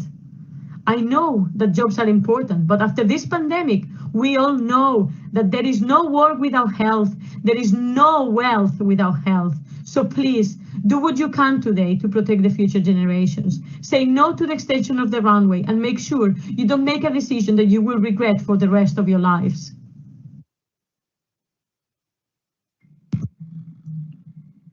I sent a statement to the ELAC meeting about how I've lived under the flight path since 1999, and I'm used to the Dash 8s doing their regular runs overhead, and I would add that I understand that we need a small regional airport nearby. I spoke about how the noise of the summertime chartered holiday jets taking off and landing stops my daily life. The noise is unbearable. Conversation with neighbours is impossible. I can't hear the radio or TV, and outdoor enjoyment is spoiled.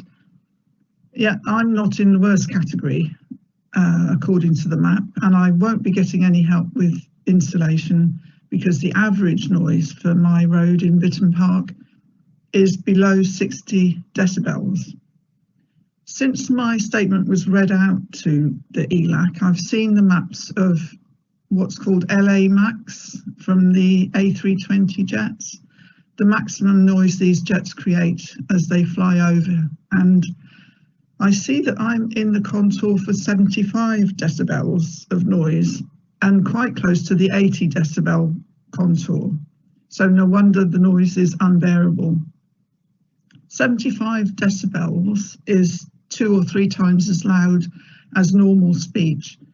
And at 80 decibels, the employment law says if I were a worker, I would have to be offered noise protection.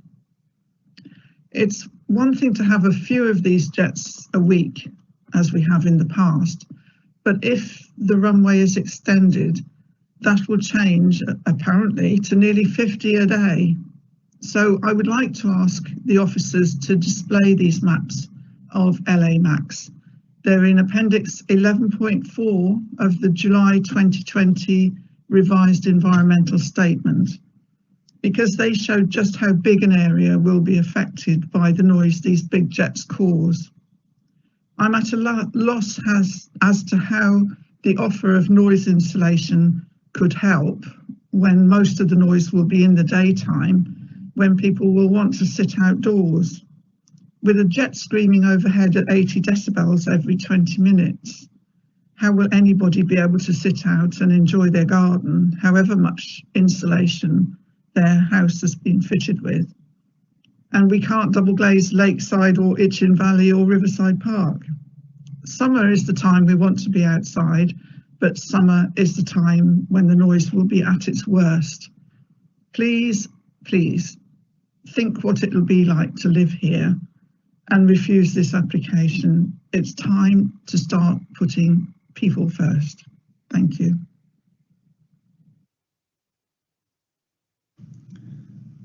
Hi, I'm Simon Kirby, a Principal Aerospace Engineer and an Eastleigh resident. I support every effort made in government to generate jobs and level up for those who have been disadvantaged. The Freeport status is a big win for the area and is likely to generate substantial job growth. A good turnaround after losing several large industries in the area. It's also promising to see the strong airport recovery following COVID restrictions, with 35 daily Southampton departures available to book on Skyscanner to a whole host of destinations across the UK and Europe, supported by 6 different airlines. It's not a surprise that demand for regional flights still exists, and as we're seeing, there are many airlines ready to service this demand within the existing runway. Within this positive context, the idea of gambling on an airport extension to generate a handful of jobs at the expense of damaging the living standards of almost 50,000 people, harming the education of children in 23 different schools or preschools, ruining public tranquil spaces such as the Lakeside Country Park, and ignoring your own climate emergency is simply reckless. Expecting others to offset our carbon emissions isn't good enough, and we all know it. The public needs to play a massive role in combating climate change, and there are some difficult conversations ahead. How do you expect the public to react once they're told to invest in a new expensive hydrogen boiler so we can hit our carbon targets, if the council is giving the demand for aviation a healthy bump up?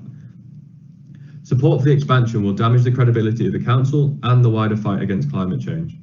This alone should be enough to convince you to reject this proposal, but the impact of the proposed expansion runs far wider and is judged to be severe. The noise scenario presented is just one of hundreds of possibilities. Some others will be far noisier. All the noise contours are predictions using complex models to represent the aircraft noise. At every point on a map, the model predicts how the sound travels through the air and how it interacts with the terrain. The modelling process is complex and the results must be validated before they can be believed. I work on validating aircraft simulations day in, day out. Even with all the noise monitoring conducted in 2019 at the airport, no validation has been presented comparing the measured A320 noise levels with the predicted sound level contours. I'd ask one very simple question. Has the A320 noise level been measured in the community, i.e. not at the airfield? If not, how can we trust the results from these complex simulations and understand the real effects on the community? The noise impact presented is bad enough, but the reality could be much worse. Please don't gamble with the living standards of people you represent. Remember, the local committee voted against this proposal, so please consider this fact carefully. Thank you, councillors. Hello, councillors. Before I begin, I'd like to quickly dispel some common stereotypes that I've witnessed levied at those objecting to this application. I've been a senior executive in multiple publicly listed tech companies over the last decade, so I come from the so-called world of business.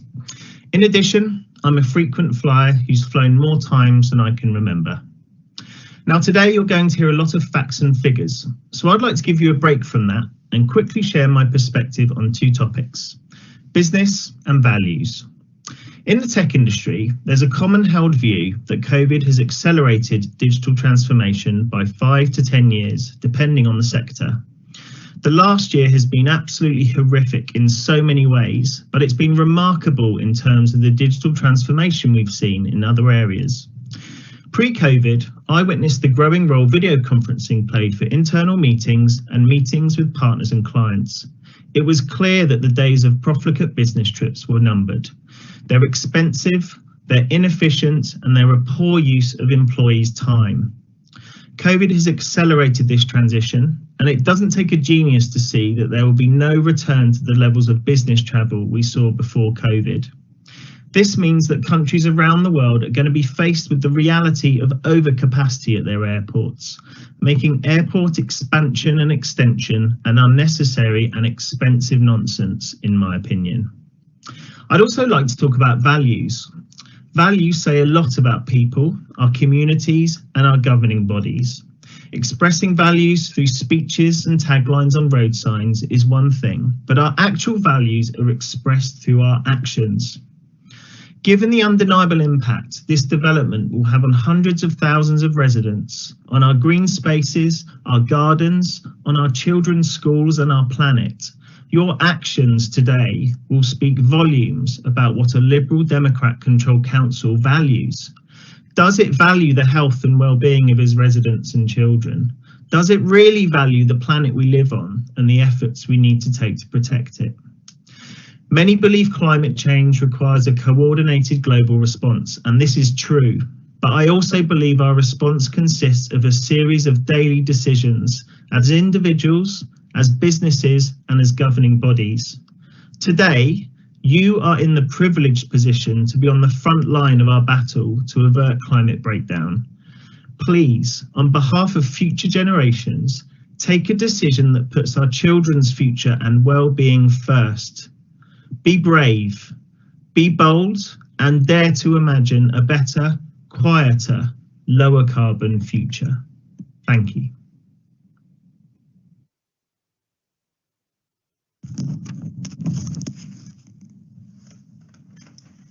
Hello, my name is Catherine Spiller.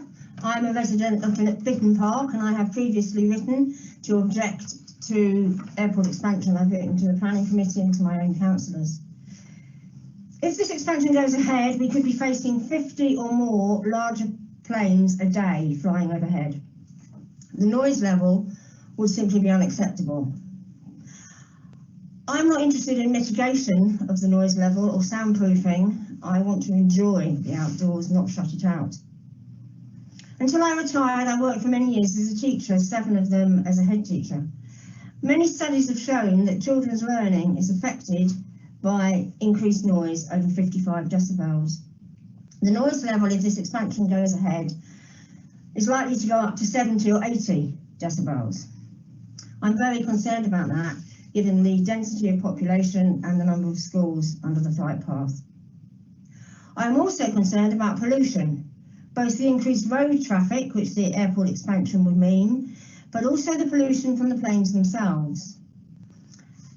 Aeroplanes give out micro particles that are even more dangerous to human health than other forms of air pollution, because they can gain more easy access to human lungs and brain. Thirdly, there are many microhabitats in the Itchen Valley that will be destroyed by airport expansion, and you can't put them back once they've gone. As a society, we should protect and value wildlife and nature. Lockdowns have recently shown just how valuable green spaces are to human health and well-being. Finally, the climate is in crisis. We need to be thinking of the future, not just the present. All of us need to be flying less, not more. We have other airports with an easy reach and good transport links. Eastleigh Council has claimed to be a leader in tackling climate change. As a society, we cannot expand air travel and at the same time be serious in our intention to reduce carbon emissions. You cannot mitigate the emissions from aeroplanes. They are simply too high. We must reduce the number of planes in the sky and the number of times they fly. Economic considerations simply cannot be, should not be, the most important considerations here. Please think about the future. Think about human health and the health of the environment, and vote against expanding Southampton Airport. Thank you.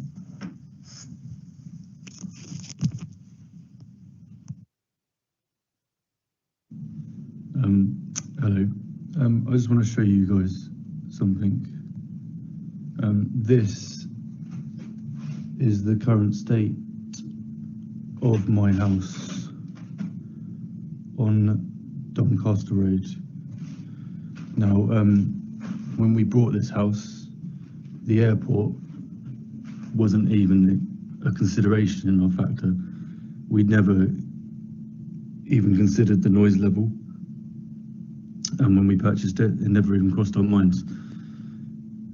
And to be honest, when we moved in, it still wasn't a factor really. In the summer, it was slightly worse for noise, but it was something we could live with, and we didn't consider it an issue really.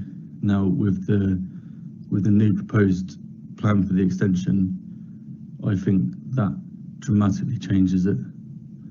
And as you can see, I ploughed quite a lot of money into rejuvenating this house because it was a bit of a wreck, like quite a lot of houses in Eastleigh. But we believed that if we do our house to a high standards and we rejuvenate it, then others will follow. And we believe in our road, in Doncaster Road, that has started to happen. People are starting to make improvements. People are starting to pull Eastleigh forward by investing in their properties. Now, we moved from Winchester, partly because we couldn't afford to live in Winchester, but we were quite surprised with our life in Eastleigh. We never expected it to be this good, really. We never expected the facilities for young children, which we have our own daughter, to be this good. And we are very happy here. With Lakeside just down the road, we have green space. Now, our concern is that that will be dramatically affected by these plans. Now, especially in the summer, I don't really want to have to kind of shield my young child's ears from the noises of the jets flying over as much as 40 odd times a day, especially with another youngborn. And that extension will make properties in this area plummet. Now, we don't know that, just like we don't know that the airport will close if this extension is not passed. As a resident of Bitton Park, I want to tell you how the airport expansion will affect us as a family and families within the area we live. We moved to Bitton Park, like many others, to be part of the local community. We have 2 great schools, a park that people travel to get to, but above all, people are good to each other. We are a community. You're looking at the view from our son's bedroom window. Ordinary back gardens, children playing in the gardens and enjoying time outside. We have neighbours who are investing in their homes, just like you all do. But the roofline you can see is where the planes already directly fly across our gardens. With the intensity and frequency of flight set to increase, this would be devastating for our lives, our well-being and that of our children. Please take a moment to consider the impact whilst you think about your own children and families enjoying playing and spending time outside. You can't double glaze a garden. My name is Councillor John Savage and I'm speaking on behalf of the residents of Portswood and Bitton Park wards. I can't be there with you tonight because I'm chairing the scrutiny inquiry panel meeting myself. Talking about aviation noise is difficult. Southampton International Airport told me people will just get used to it. The bottom line is that, like air pollution, it is measurable and the effects in academic and engineering spheres are well known. People sometimes say it doesn't bother them, but like poor air quality, it is insidious and it has a measurable effect on their life outcomes. All the evidence shows this. Poor outcomes can be caused by fewer outdoor conversations, reduced contact with neighbours and friends, increased stress from that ongoing and permanent level of noise annoyance. People don't chat over the garden fence. It affects engagement in gardening, local walks and reduces active travel. In schools, increased noise annoyance leads to disruptive behaviour, instructions not heard, questions not asked, and overall reduced learning results. These are all nudge effects, not so much in themselves, but over 5 or 10 years, the effect on concentration and cognition is shocking, and substantial falls in average reading ages have been consistently recorded in areas where increased aviation noise at these levels has been introduced. Likewise, and for all the reasons listed above, incidents of cardiovascular disease due to less exercise, increased smoking and drinking, to settle the nerves, attempt to tackle the effects of sleeplessness, and not to mention increase in conflict and domestic violence caused by fractious and worn down family life, and loneliness and isolation, all caused by noise. These are all issues Southampton City Council, through local projects, councillors like me, we are all investing in to prevent. We all know that there is a balance to be reached between the positive effects of economic growth and negative impacts of aviation, but the balance on this project has not been met. Remember that according to the Civil Aviation Authority, writing in 2018, the threshold for significant noise annoyance is 57 dB. Even moderate levels still impact annoyance and health and education outcomes below those levels. When comparing the benefits with Gatwick, Southampton has almost 3 times as many residents subject to a noise level greater than 57 dB. But say with only 2 to 3 million passengers a year, compared to Gatwick's 46.5 million passengers a year. The economic benefits are tiny for Southampton compared to Gatwick. They just don't add up. Moreover, it will add huge additional costs to Southampton arising from the social and health impacts of substantial noise increase. Look, Gatwick, Luton and Heathrow all offer compensation for mitigation measures to all households in the 57 dB contour. Southampton International Airport currently do not. With this in mind, if the panel decide to support the application, I would most strongly urge that a condition to secure the same level of mitigation be guaranteed equally to all Southampton residents within the 57 decibel contour. Thank you for your time.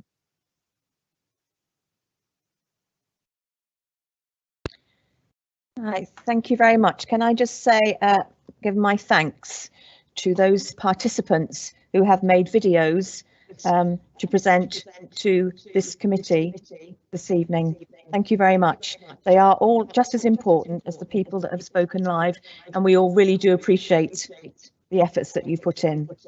We will now move to audio submissions. Thank you. If you could run those, please.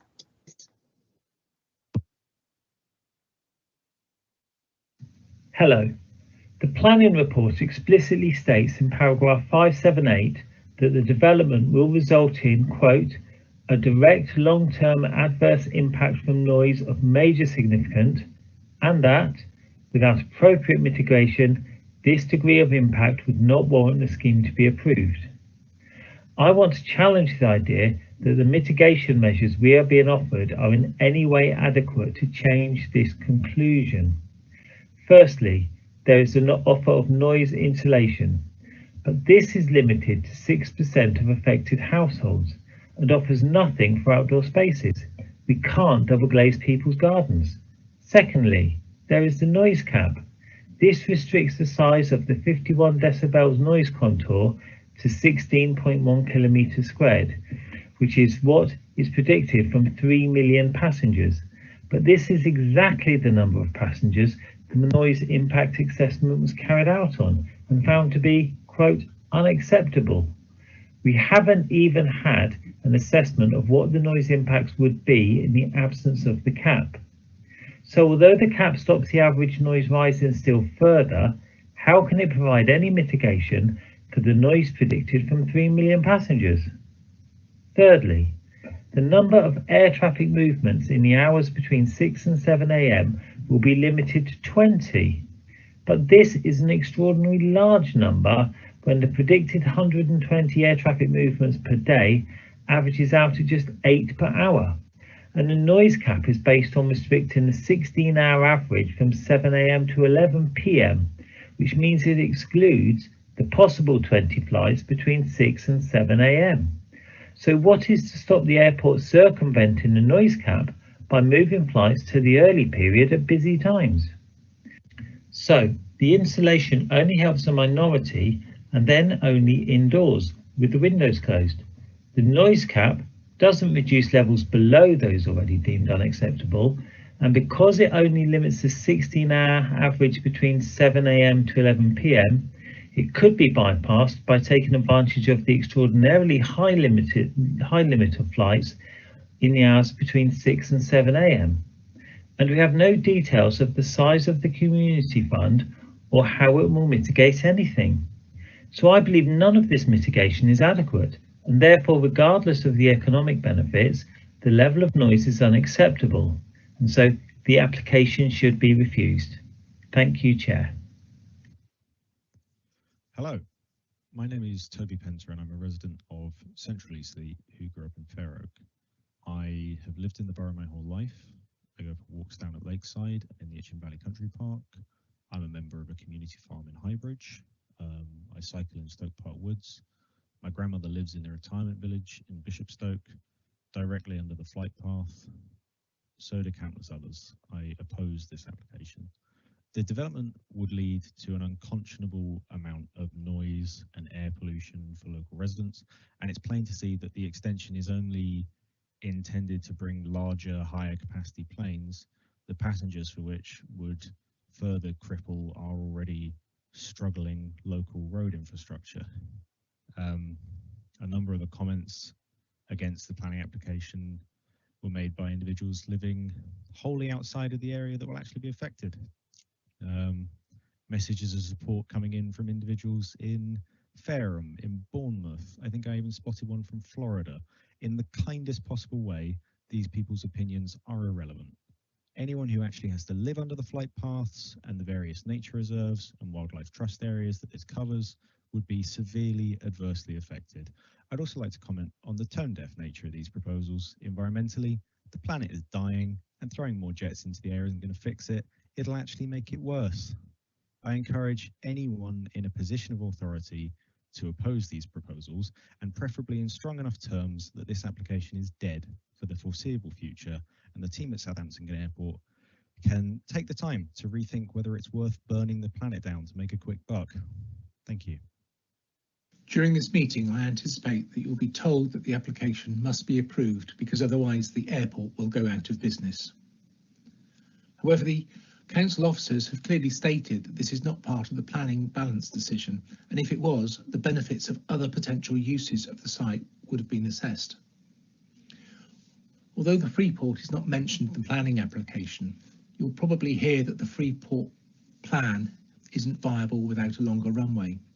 But freight comes in through the port of Southampton, and business travellers from most parts of the world, which we might want to trade with post-Brexit, are still not able to fly directly to Southampton. You're going to hear that if you refuse this application, all the passengers and the carbon emissions will go somewhere else. But contrary to publicity, many people are now reducing the number and frequency of flying.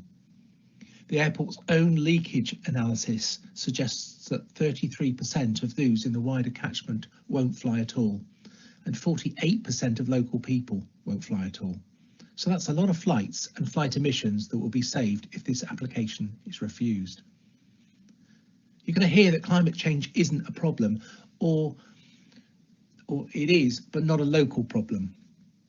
And because the airport represents only 1% of UK aviation emissions, and that the airport is going to install some LED lights and support the development of electric planes. But electric planes of the size to be commercially viable will not be available for decades, and by then the climate change may be irreversible. I have sympathy with you because there is a mismatch between government policy on aviation and climate. But this is exactly why local authorities have to step up and take the necessary action to save our future, not the bolstering of an airport growth model. In addition to 323 kilotons per year of CO2 at 218 baseline levels, the 370 kilotons from the development will equal the emissions of the whole borough of Eastleigh every single year. If you permit this development, you have the equivalent of another Eastleigh on your doorstep. I've heard that noise isn't going to be a problem because there will be a noise cap, but I seriously question its adherence and enforcement. Will noise levels be measured, or are they just being modelled?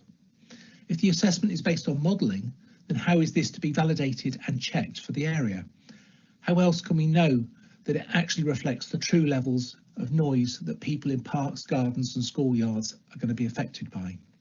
In any case, please can the officers explain how a noise cap would be monitored and enforced? Thank you, Chair. My name is Bridget Bell. Thank you for giving me the opportunity to speak today, explaining why I object, including my own experience of living under a flight path. There are a number of arguments against the "it'll go bust" and "we'll lose jobs" argument. Firstly, Andy Granfield, EBC Planning, said at the ELAC meeting that the airport had specifically said it has no plans to close, even if the extension is not approved.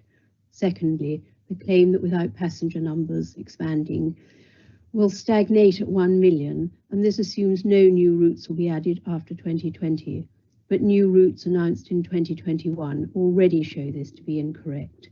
Thirdly, it is not true that insufficient planes exist that can use the existing runway. As an example, London City Airport, with an even shorter runway than Southampton, proposes to double passenger numbers using new aeroplanes. London City Airport anticipates no significant increases in noise impacts, but take that with a huge pinch of salt, in contrast to Southampton, which plans to attract a low-cost carrier using the older, much noisier A320. I urge you to consider the long-term implications, not just on the environment. Take no notice of green aviation fuel, you might just as well paint the plane green, but on the immediate physical and mental well-being of those 46,000 people who will see only the negative impact of creating 1,000 new jobs in terms of increased noise and fuel emissions. Will these 1,000 jobs go to local people? Are they long-term jobs? Could the 1,000 people be employed or reskilled in jobs that contribute to and benefit the environment for the long-term gain of local and less local residents? My own experience under the Heathrow arrivals flight path has negatively affected my health, my work, and my life. My home, for 30 relatively plane-free years, overnight became subject to 19 hours overflight when the flight path was changed. It is 20 miles, 2 hours by public transport from the airport. There is no benefit, financial or other, from the airport. No mitigation such as sound insulation is on offer, and anyway doesn't work when windows are open for fresh air or in hot weather. Noise levels are regularly 60 decibels or above, the sound of a lawnmower, from 4:30 in the morning to 11:30 at night. I beg you to consider those 46,000 residents and the hell of living under or near a flight path, being subjected to non-stop plane noise, and knowing that the planes have been wished on them by their counsellors. For many, it will not be possible to move away. Hi, my name is Mariana Lotter-Jones and I am a resident of Central Eastleigh. I oppose the plans to build an extension to the runway at Southampton Airport. I'm sure I can tell you about the extra carbon emissions that will be emitted if the expansion were to go ahead, and the hypocrisy that comes with it by saying that you are at the same time tackling climate change. I was promised you'd be protecting our planet, and I was proud to be an Eastleigh resident when I moved here, but now I feel betrayed beyond what words can describe just by the fact that you're even considering this to go ahead. But you know this already. I'd like to tell you a bit more of a personal story. I moved to Eastleigh just over a year ago and have not regretted my decision for a second. I love the fact that Eastleigh is already so well connected, what with Eastleigh train station and the train station at Southampton Airport and its proximity to the motorway. We really don't need more connectivity. But the main reason I love Eastleigh is because I love its parks. I have spent a lot of time in Stoke Park Woods, Fleming Park, along the Itchen Navigation and Lakeside during the pandemic, and let me tell you what a lifeline this has been to my mental health. The pandemic has not been kind to us, and I have had some terrible episodes of depression in the last year. We need the peace and tranquility that nature provides for us, which will just be ruined by the increased number of aeroplanes flying above us. I have seen and heard the current aeroplanes from all the parks I have mentioned above, and let me tell you that the drone of an aeroplane's engines does not ease my anxiety as much as the melodies of birdsong. I also want to point out that I've been working from home for the past year, and my employers have made it clear that they want to switch to a more flexible working environment when this is all over, meaning I am sure to be working from home a lot more in the future. I am sure so many more people will be in this position too. Working from home does produce a certain amount of cabin fever, which is not good for my mental health. And again, the peacefulness of taking a walk in the park centers me and improves my mood every single day. So now, while I know you know that the expansion of the airport will increase noise pollution for 46,000 people, can I also just point out that it's very likely that a high percentage, much higher than before the pandemic, of these 46,000 people will be working from home more often, meaning that they will be impacted by noise pollution more often. I hope this is something new for you to consider. I concur with all of AXA's arguments to prevent this airport expansion from happening, and indeed I want you to make sure it never sees the light of day again. The fact that it's blatantly against your promise to tackle climate change should be enough for anyone to say no to this. Instead, I hope that person to person, you can also see the very real and immediate impacts this will have on our mental health. Hello, my name is Jess Baker and I've been a resident of Southampton living in Bitton Park for the last 18 months. And I'm really against the proposed expansion of Southampton Airport for a few reasons. First of which being that I've been working from home for the last year and have found it really distracting actually to have even a reduced quantity of planes flying over my house. It's been really loud and actually has really reduced my ability to kind of work from home as effectively.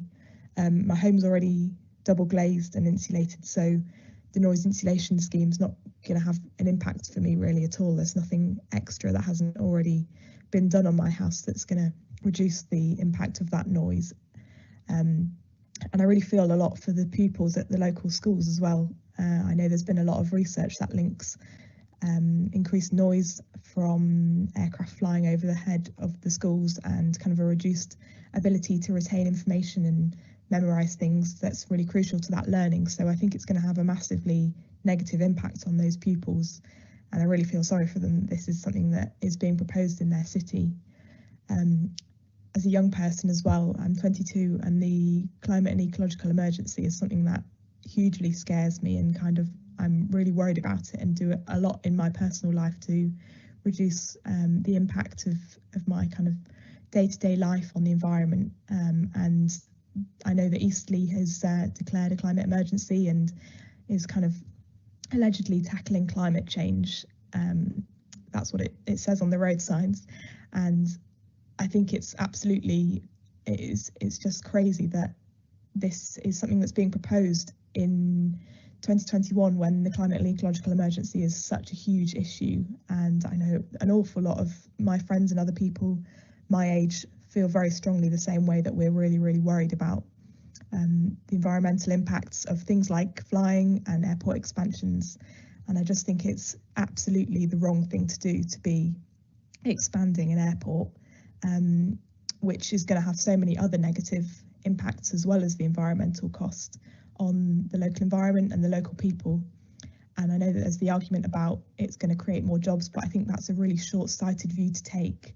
And actually we shouldn't be looking to create jobs in these industries that are so environmentally damaging when there's a huge amount of other solutions that these jobs could be created in other sectors. So yeah, I'm really, really against the proposed expansion, and I would really urge you all to vote against it in this council meeting. Thank you. My name is Sadie Harriott and I live under the flight path in Bitton Park. I'm sending in this audio clip to object to the airport expansion. It seems completely counterintuitive to be expanding the airport. We are increasingly seeing the consequences of climate change and human impacts on the environment, and we understand the increasing need nationally to start taking action to reduce carbon emissions, with the government even acknowledging the opportunity that we have to build back greener in the aftermath of the pandemic. The expansion of the airport and the associated increase in aviation traffic, carbon emissions and pollution that comes with this completely run counter to these aims and in no way contribute to the national need to reduce carbon emissions in order to reduce the likelihoods in the future of future pandemics and global instability caused by climate change. On a personal level, I'm concerned about both noise levels and pollution from aircraft flying over Bitton Park. I already get comments on my work calls about background noise from the aircraft when the larger aircraft fly overhead, and that's already despite our house having double glazing. The level of personal disruption to me that a greater number of larger aircraft would have as we all transition to a higher percentage of working from home in the future would be significant, and not to mention my own fears of the longer term impact to my health and the health of people in Bitton Park and Eastleigh due to increased levels of ultrafine particle pollution from the airport and aircraft flying overhead. Thank you. I'm opposing the airport's plans for the following reasons.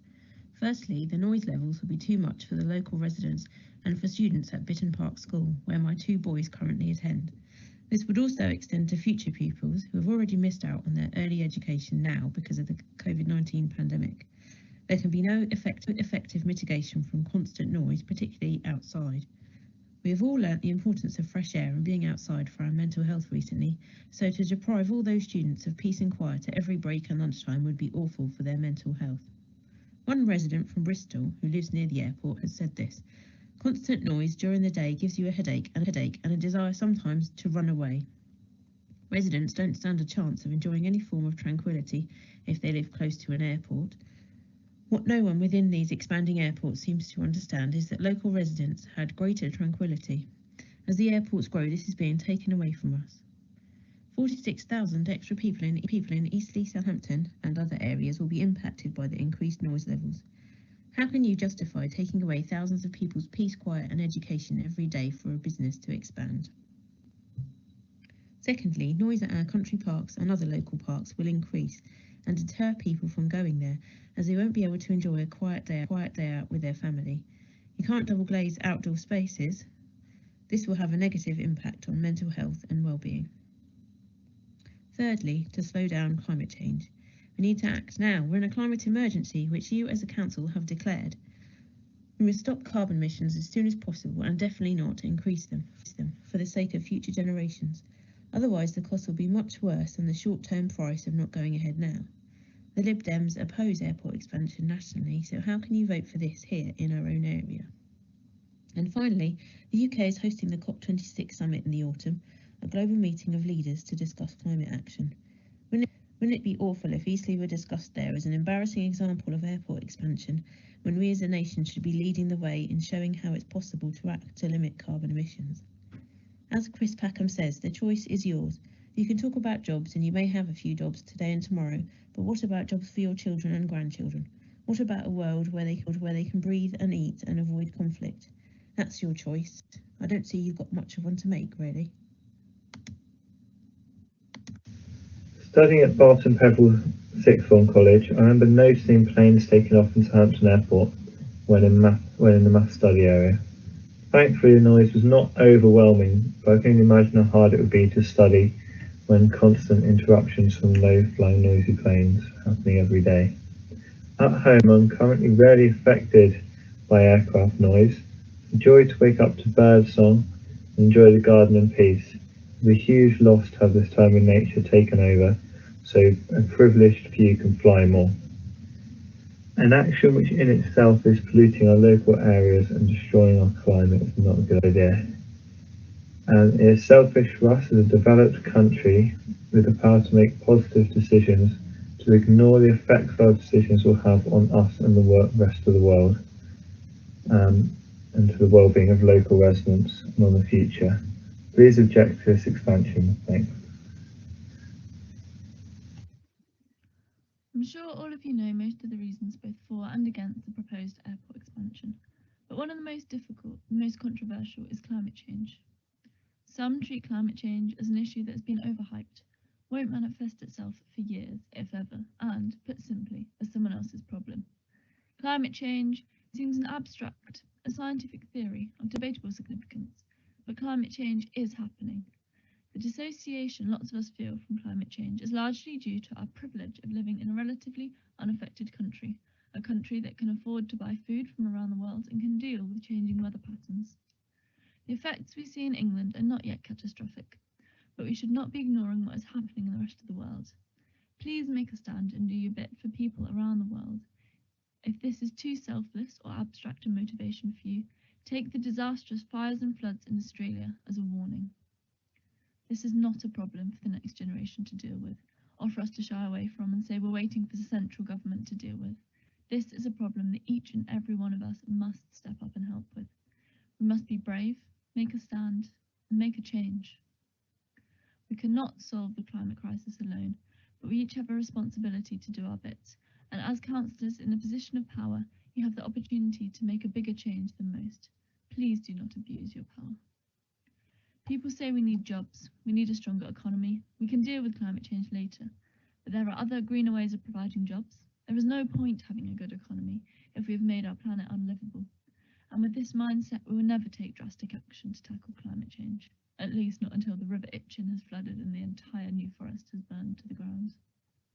Not being a climate denier is of no real meaning if you refuse to take action. You have a responsibility to the people of this borough and of this planet, and to the future of this world.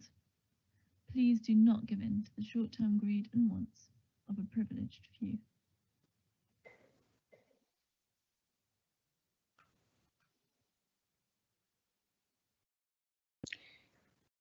I just say thank you very much for all those members of the public who compiled audio submissions today.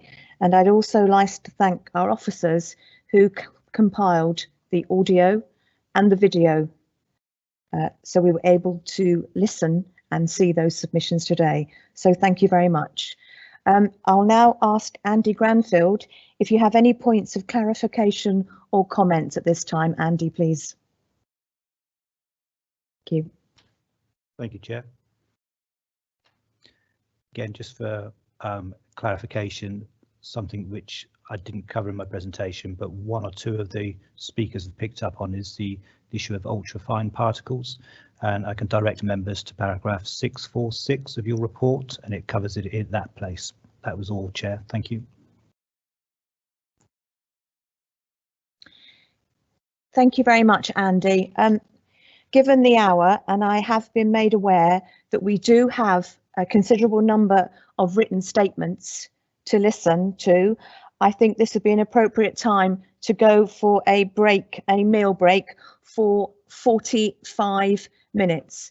So looking at the clock, that would take us probably to 10 to 8, 7:50. So members, we are going to take a break. And when you come back, you will be using the same link that you have at the moment. Thank you very much.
I am in the right meeting still, aren't I?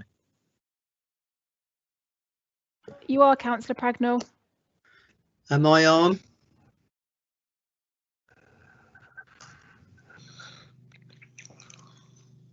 Yes, Malcolm, you are. Thank you very much, because I was a bit concerned because nothing moved. I'm not very good at this. Am I with you, Laura? You are, David, thank you.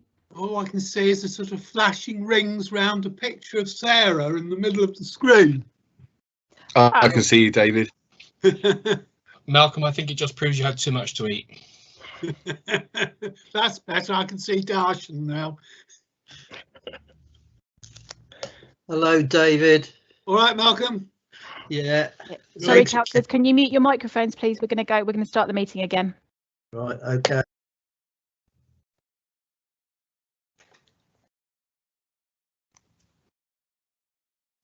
Hi, good evening, everyone, and welcome back. Before we continue with the written statements from objectors, I think we will just ask Laura to do a roll call again, please. Thank you, Laura. Thank you, Chair. Councillor Airy? Yes, I'm here. Councillor Allingham? Yes, here. Councillor Asman? Present. Councillor Atkinson? Present. Councillor Bearder? Present. Councillor Bicknell? Present. Councillor Bourne? Present. Councillor Broadhurst? Present. Councillor Campbell? Here. Councillor Clark? Present. Councillor Caldry? Yes. Councillor Corbyn? Present. Councillor Craig? Present. Councillor Cross? Yes. Councillor Dean? Yes. Councillor Doogie? Yes. Councillor Dogood? Present. Councillor Garton? Yes. Councillor Gomer? Present. Councillor Grafsky? Present. Councillor Groves? Present. Councillor Holes? Present. Councillor House? Most certainly. Councillor Irish? Present. Councillor Jerd? Present. Councillor Curl? Present. Councillor Mann? Present. Councillor Manning? Present. Councillor Marsh? Present. Councillor Parker-Jones? Present. Councillor Pragnall? Yep, I'm here. Councillor Pretty? Here. Councillor Rich? Present. Councillor Tennant? Present. Councillor Tidridge? Present. Councillor Trace? Here. Thank you. And Councillor Tyson Payne? Here. That's everyone, Chair. Thank you very much for that, Laura. Right, we will now continue this meeting with written statements from people who are in objection to the application. Thank you.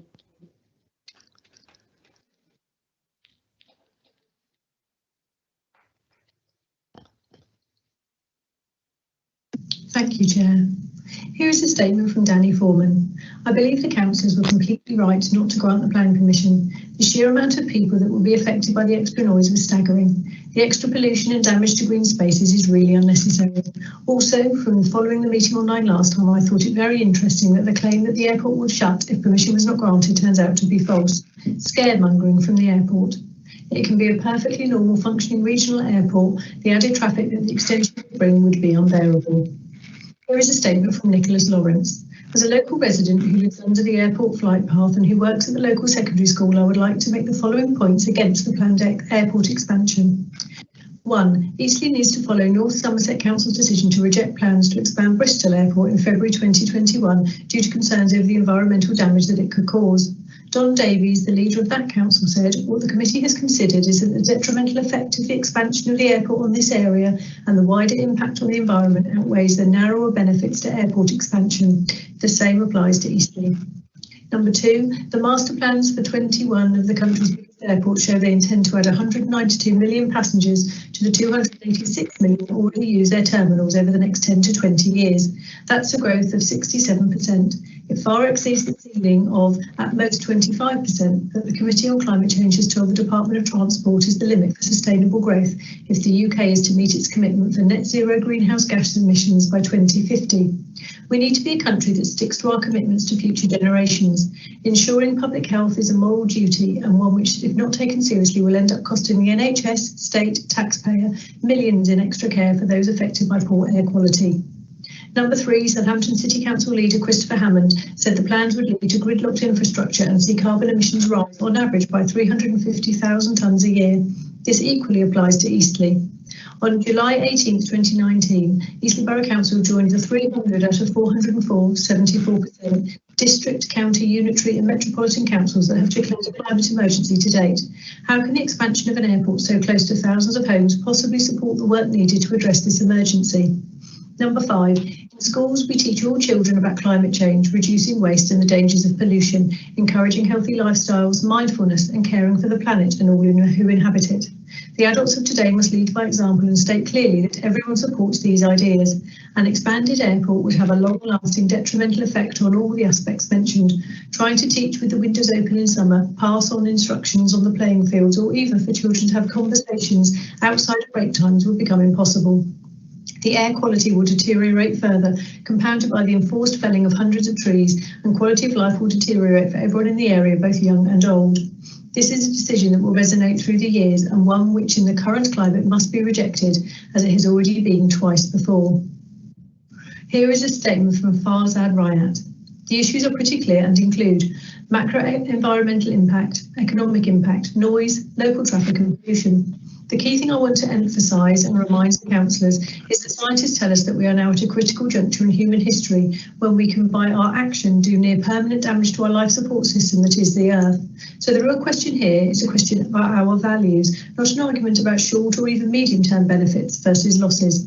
Do we care about the future of humanity, including our own descendants for the next 1,000 years? Each and every region of the world has to contribute the maximum it can, not the minimum it can get away with. We are well past the point of regions being clever or cunning by not doing their fair share. We shall all suffer the consequences, and of course the weakest will be the most affected. Surely the two main lessons from this pandemic are that first, we are far more vulnerable than we thought, and second, that we can trust science and scientists and they will deliver.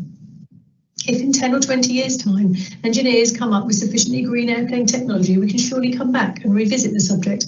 However, at this critical juncture, we must not shortchange the future generations. We must trust that political debate at the national and international level, do any economic rebalancing that will be needed.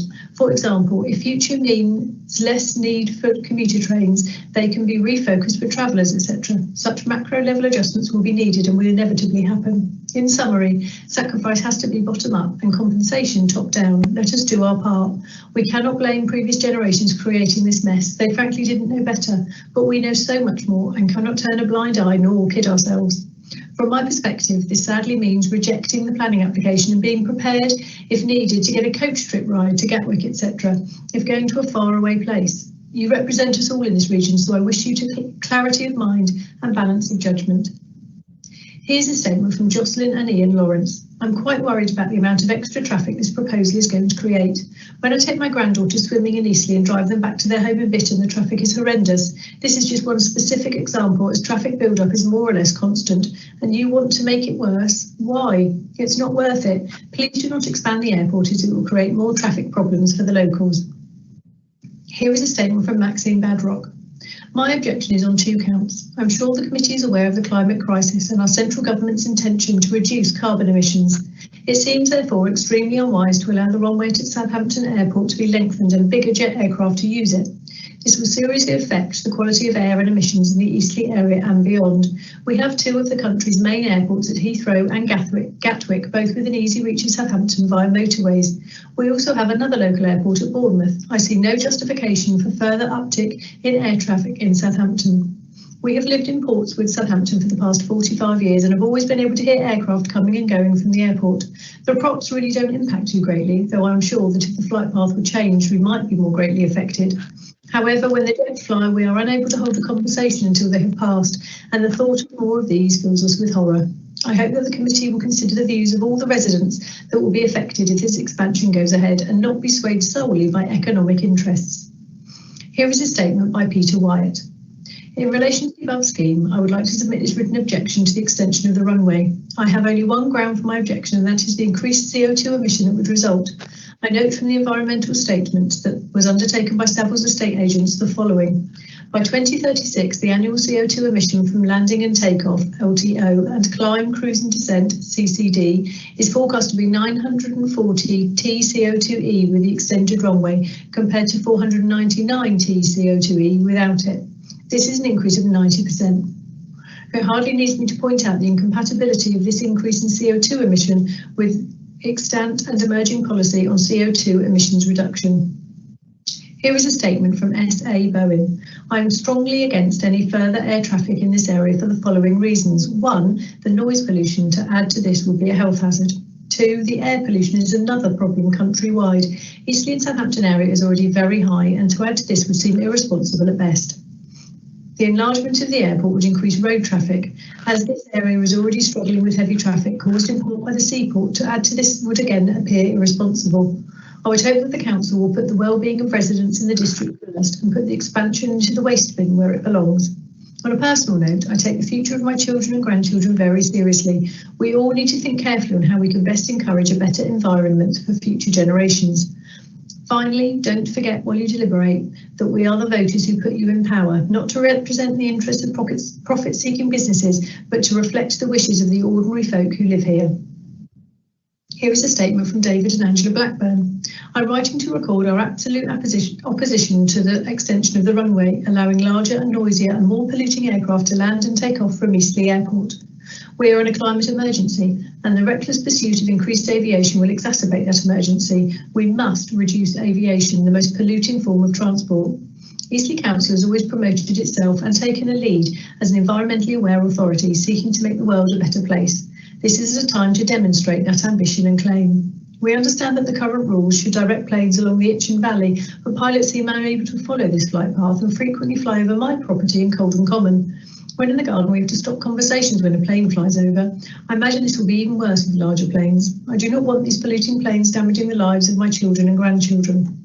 As pilots seem unable to keep to the present flight paths, I'm afraid that I will have little confidence in any assurances that may be given regarding mitigation plans if you do vote for the extension. Here is the statement from Kevin Cornwall. My name is Kevin Cornwall. I'm a 57-year-old father of two. I've lived in the Chandlersford area for 50 years. A family member has a history of breathing difficulties. I cannot support this application. The aviation industry is a major contributor to global warming and should not be encouraged to expand. The extra flights departing from Eastleigh reduce the air quality of all the countries they fly through. As good global citizens, we should refuse this application. Here is a statement from Joanna MacDonald. From a personal and selfish point of view, this runway extension is going to increase the noise pollution in the local area. I object to large, noisy planes flying over my house, disrupting the peace and potentially causing structural damage to my property.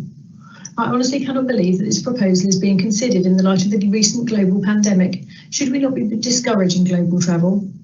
Perhaps most importantly of all, have you heard of global warming? Humans are destroying the planet. Longer runways reduce the habitat available for wildlife, and large planes produce emissions that can contribute to global warming. It is quite ridiculous to be planning the extension of airports in this day and age. Please do not allow the further destruction of planet Earth. Here is a statement from Mr. T.D. Sinclair Wilson. I'm writing to formally object to the extension of the airport due to the likely increase in air traffic and noise overhead in Winchester. However, in the event that the extension is approved, I suggest that there is a mandatory planning requirement that the approach flight path from the north is to the east of Winchester, east of the M3, so that there are no flights over the residential areas of Winchester and Otterbourne, etc. Here is a statement from Fiona Fairbairn. I don't think that either the Airport Expansion Group or Eastleigh Council have considered the impact of the waterside area of the New Forest. No one seems to have mentioned the impact on this side of Southampton Water, which is directly under the flight path. Even when it is altered slightly, it still impacts us in this area as it stands at the moment. Here in Dibden Purlieu and Hythe area, we are plagued by low approaching aircraft flying into the airport, and those aircraft that have just taken off all day long. Are the expansion group going to give us money to insulate our houses from the huge inconvenience and increase of noise these extra aircraft will bring? No, I doubt it, but they should. It's as bad here as it is nearer the airport. These planes are intrusive, noisy, low and frequent. The noise from the aircraft impacts on our outdoor enjoyment and pollutes the air and the environment. The air quality is already poor here on the waterside and in Southampton. Southampton has one of the worst air quality ratings in Britain. From here you can see the pollution in the atmosphere that hangs over city on a daily basis. Expanding the runway will not help our efforts to clean up our air quality and environment, apart from doing nothing to enhance the beautiful area we live in. The port, along with its cruise ships, contributes significantly to our air quality. We don't need a bigger airport here. Bournemouth Airport can take the bigger aircraft already. So why is it necessary to inflict more pollution and noise here in Southampton and the surrounding areas? The argument about making a significant difference to the local jobs is marginal and should not be used as a contributing factor for passing the expansion. The threat of closure is just that, a threat. The airport has functioned and survived all these years without a runway extension and can still be a very useful facility for the local community.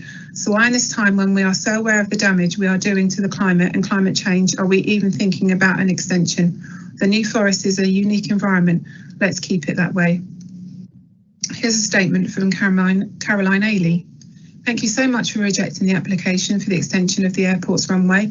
I know this was a difficult decision, but I would like to send my support for your brave decision. There are many reasons why I strongly believe that this is the correct way forward, which I have now outlined below. We as individual groups and leaders must find a way to reduce our impact on the environment and accept that we cannot continually expect to expand our way into the future. Reasons not to extend the runway at the airport. 1. The Council is committed to a meeting at doing its bit for the planet and reduce carbon emissions. Allowing this sort of development is the exact opposite of this commitment. 2. The Itchen Valley area of amazing beauty and peace already considerably compromised by motorway and other traffic. I live in Colne Common and have over the many years witnessed the increasing aircraft traffic. The accompanying noise and disruption ruins what should be a peaceful area and makes walking in the beautiful Itchen Valley and National Park an increasingly distressing activity. We have become increasingly aware on the detrimental effect of noise on our mental health. During the last 12 months, it has been so much more peaceful in my house and garden. I am dreading the return of the normal flights of the past. We must not allow further deterioration of our environment in this way. 3. As the proposal includes plans to extend the car parking facilities, it's obvious that increased traffic is expected along all routes to the airport. This will put further strains on the existing area. 4. High Bridge is only 12 foot high and traffic suffers many blocks and hold-ups because of flooding under the bridge. The alternative route via Brown Bridge is a very narrow road with 2 very small bridges on acute bends, and this causes further traffic chaos if there is a problem with High Bridge. Any further traffic pressures associated with developments that increase pressure for houses, etc., only exaggerates these problems. 5. I understand that prior to COVID, the area already had achieved almost full employment. Therefore, there is no need for further job creation. When the issues of the pandemic are over, there will be no further need for job creation. If eventually there is, they should be made in the green economy, not in the unsustainable and planet-damaging industry. 6. The area is already full of houses, cars, etc. The increased traffic to the airport would be appalling. If there was not an expected possibility of job creation and therefore the need for housing, etc., why would they be proposing it? 7. The South Downs National Park is an area that should be free of all aircraft noise. 8. I understand that the planes would be carrying passengers to holiday destinations on the continent. Usually these are relatively cheap flights that are environmentally damaging and unsustainable. 9. Is the airport authority using the possible closure of the airport as a threat and it's really not viable without expansion? If this is the case, then that's not good enough reason to permit any further expansion. 10. I do not believe any compensation offered by the airport authorities will in any way compensate for the environmental, emotional and mental distress and damage caused by this proposal. Here is a statement from Ben Sadler. I am writing to raise my objection to this planning application. I can see no justification for the expansion given the negative environmental impact it will have.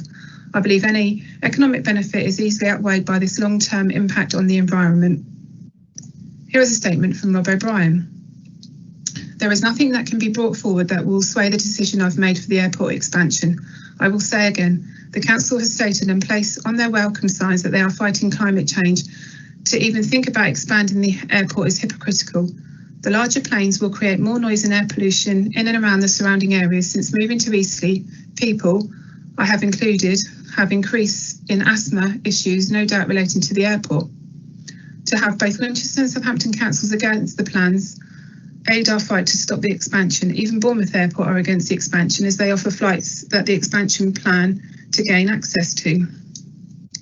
To expand an airport only to cause troubles for another is again hypocritical, as they will in turn have to look to expand to offer more or close due to lack of use. To offset the pollution by planting trees won't help our local issues for 10 years at least when the trees grow to adulthood, whereas as soon as the first digger turns up to begin the expansion, the noise and air pollution will have already begun. The coronavirus has shown that the holiday and flight companies are fragile industries. Placing all this money into an airport isn't the best plan. Steve Salze's comment, roughly along the lines of, If we don't get the expansion, I won't have any choice but to close is another indication that no actual plans are or have been ready for any long-term issues like what has happened. Please understand that I don't want anyone out of work, but please see the importance of the locals and the local environment. Close the airport and create a park with more homes that we're in need of, and convert the ground into a lovely new housing area with shops and walks. The multi-storey can be turned into a park and ride for Southampton, and the train will continue to run as we all need it to. Here is a statement from Bournemouth International Airport.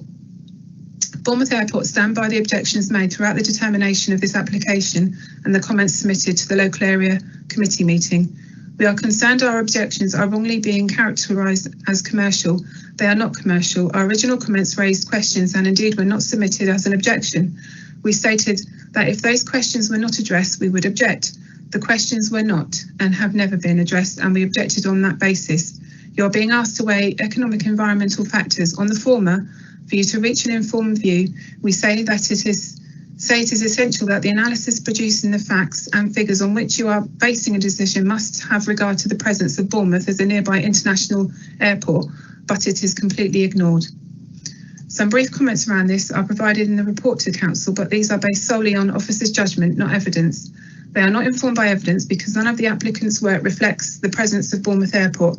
There is no analysis anywhere in the application of services and passengers that are currently or may in the future be accommodated at Bournemouth.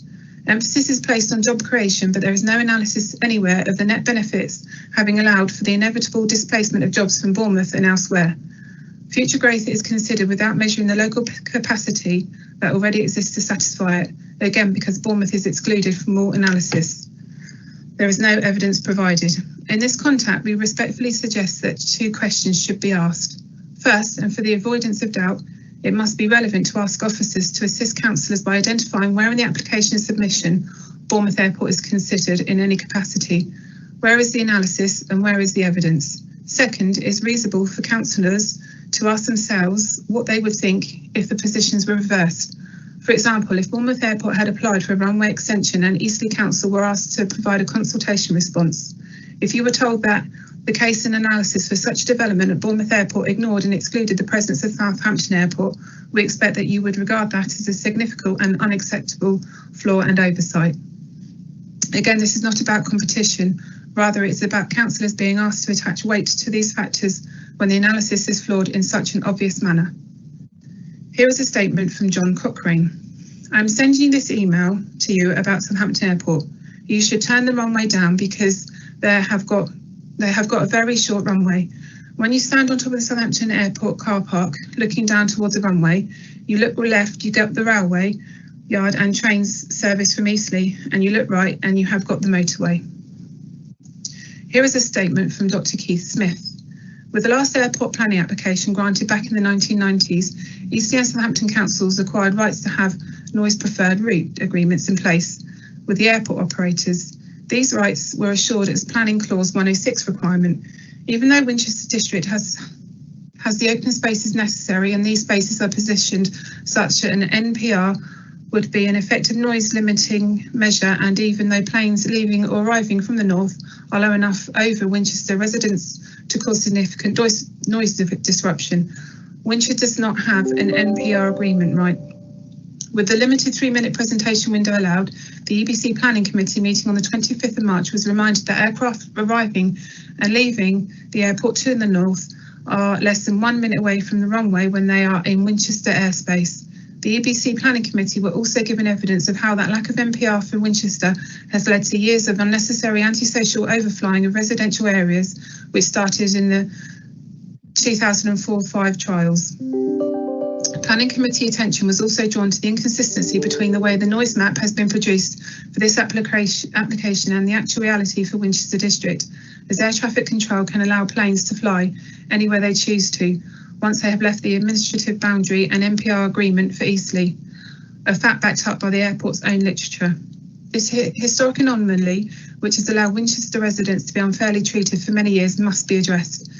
If the full EBC agrees to award the airport planning permission for the extension of the runway, which will lead to larger planes and the greater disruption of many people's lives, then as a minimum, EBC should add Winchester City Council to the list of councils requiring NPR agreements in the planning permission document. The airport may argue that the airspace is being redesigned anyway.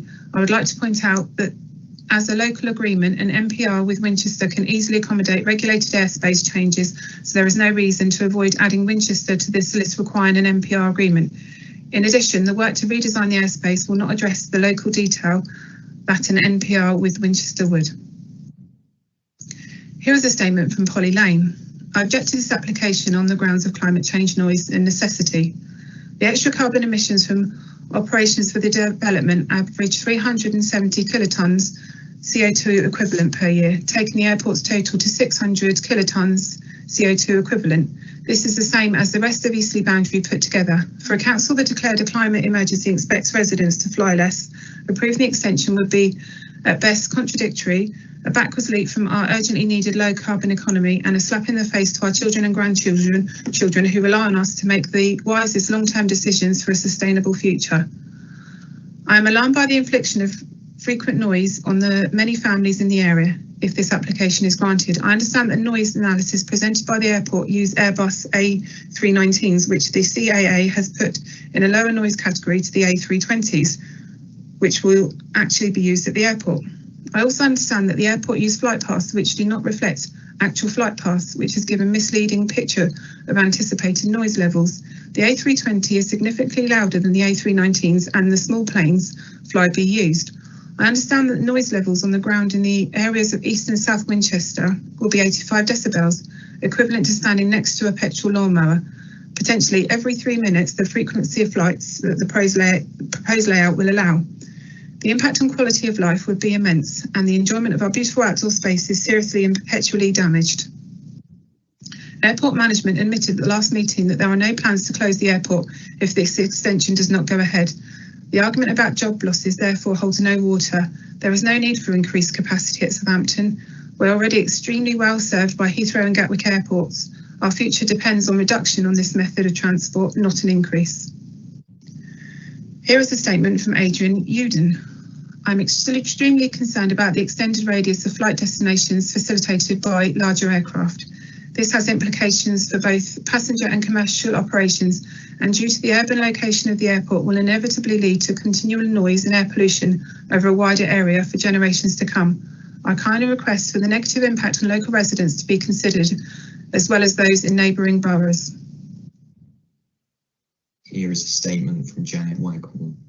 I would like to object to the airport expansion for the following reasons. Firstly, I have COPD, severe asthma, with a fixed airway, which is exacerbated by the air quality in the area. This past year, my health has been stable without any chest infections or breathing problems. The air quality in Southampton has improved somewhat. I am sure that it will be argued that I have been shielding during this time. Second, although I do not live immediately under the flight path, I see and hear the planes going across Broadwater Road. In fact, they sometimes look like they will scrape someone's house roof.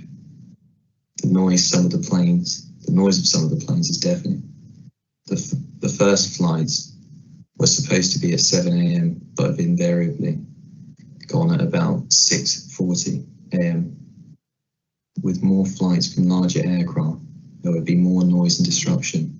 Also, my grandsons attend Bitton Park School and say certain lessons cannot be heard due to the noise of the planes going over. Third, there has been some talk of improved home insulation to reduce the aircraft noise, but the garden cannot be insulated, and when the weather permits, it is good to sit out there to enjoy the birds singing and watch them at the feeders. Fourth, the government has opted to reduce our country's climate pattern, attributed largely to the increased levels of atmospheric carbon dioxide produced by the use of fossil fuels. Therefore, any airport expansion would work against this. The airport did operate profitably prior to 2020, and I do not see why it cannot continue doing so in the way it did then. It cannot blackmail the council by flouting reasons of economy and jobs when there are so many people's health and well-being at stake. I would like the council to object to this planning application. Please remember, this is only phase 1 of their plans. We are yet to know about further phases.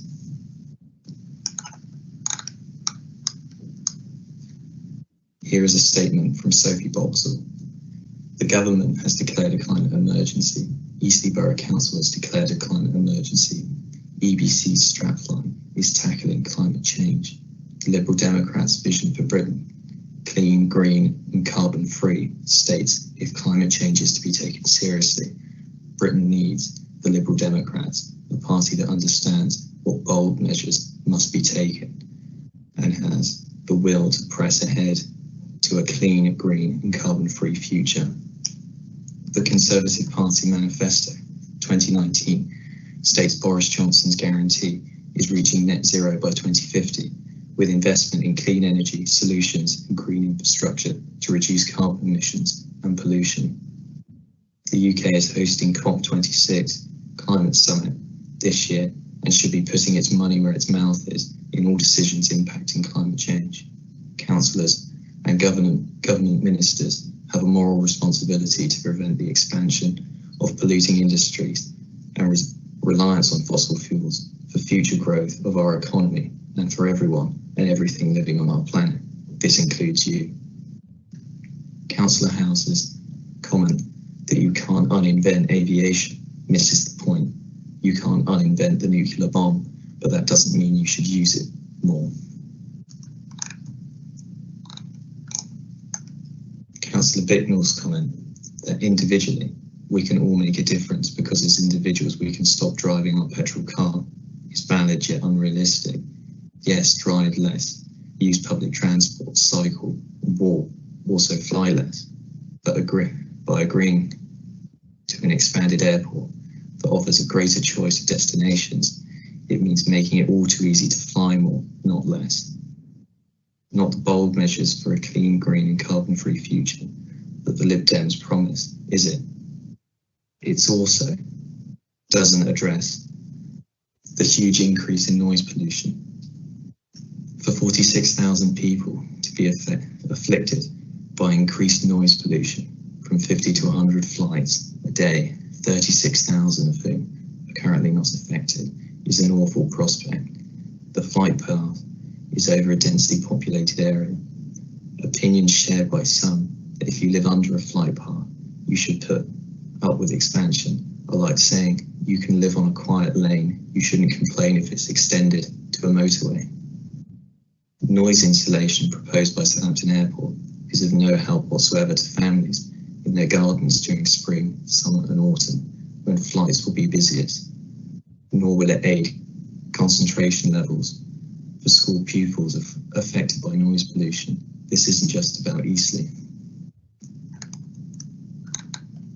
I am realistic and am not against flight travel. I love a holiday as much as the next person, and travel broadens the mind. However, we all need to think twice and look at one another. More sustainable ways of travelling, so we will fly less. Jobs need to be developed in sectors which are sustainable. This will build a stronger economy for the future. Build back greener and live up to your political parties and this council's pledges. Climate change is a global issue, as Councillor Bicknell pointed out at the ELAC meeting, but every individual should address it at their local level, which will then have cumulative global impact. We cannot shirk our responsibilities by thinking some higher up should be dealing with them. Please be brave in your vote and reject this application. The fact that councils in the surrounding areas have all objected clearly sends a strong message. It is a case of changing our habits and flying less. As EBC advises, I sincerely hope Eastleigh Borough Council lives up to its promise of tackling climate change and refuses permission.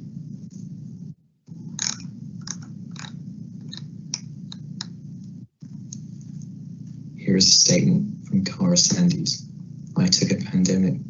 It took a pandemic to change people's behaviour, yet the threat to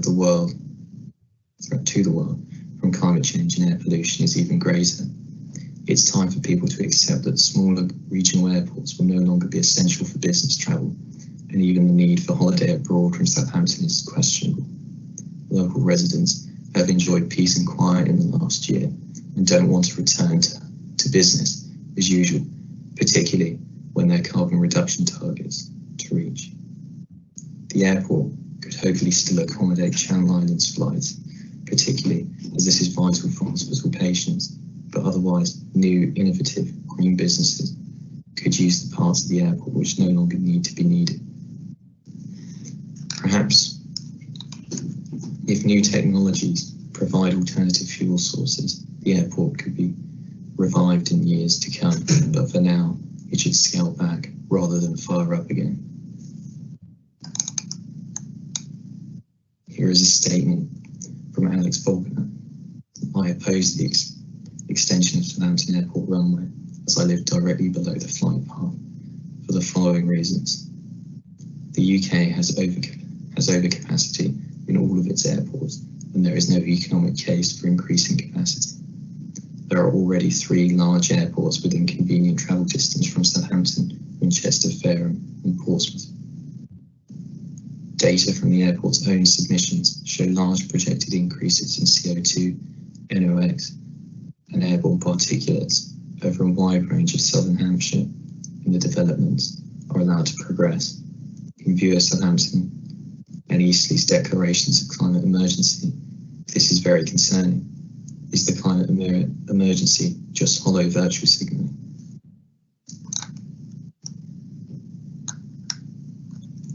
The airport has chosen to present noise pollution data without comment on use of logarithmic scales. Decibels are measured on a long scale, so an increase in noise levels from 50 to 60 decibels is nowhere near shown to be a doubling in sound that it really is. All figures relating to jobs created and passenger numbers in the submissions are estimates and projections. They are not real, they are forecasts and should not be the basis for accepting runway extension as the current COVID-19 pandemic has shown to us all. If the airport is not commercially viable, then the site could easily be used for housing or other light industrial park that could contribute positively to Eastleigh Borough. Less noisy and less polluting aircraft are also projections into the future. These aircraft currently do not exist and may not ever stand by on the airport runway. Emission figures in the airport submissions only relate to takeoff and landing in the UK. Bordeaux and Jersey also suffer from polluting and noise from the airport's flights. We must not forget the impact of flights from Southampton Airport on our friends and neighbours. On ecological grounds, this submission should be rejected.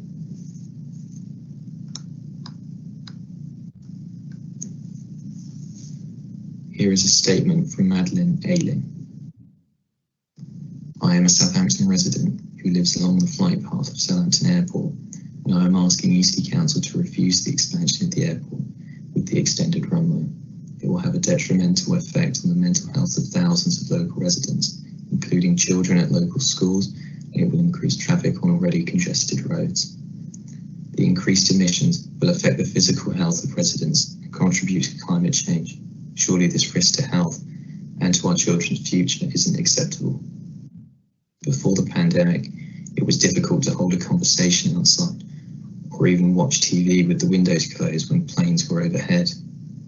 It wasn't possible to have 8 hours sleep with the window open in the summer due to timings of the first and last planes of the day. I accept that I live near a small regional airport and there will be noise.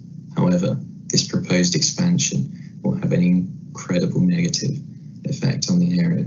The proposed noise insulation scheme won't help when residents want to open their windows in the summer, go outside, and it won't cover most of the people affected by the increased noise.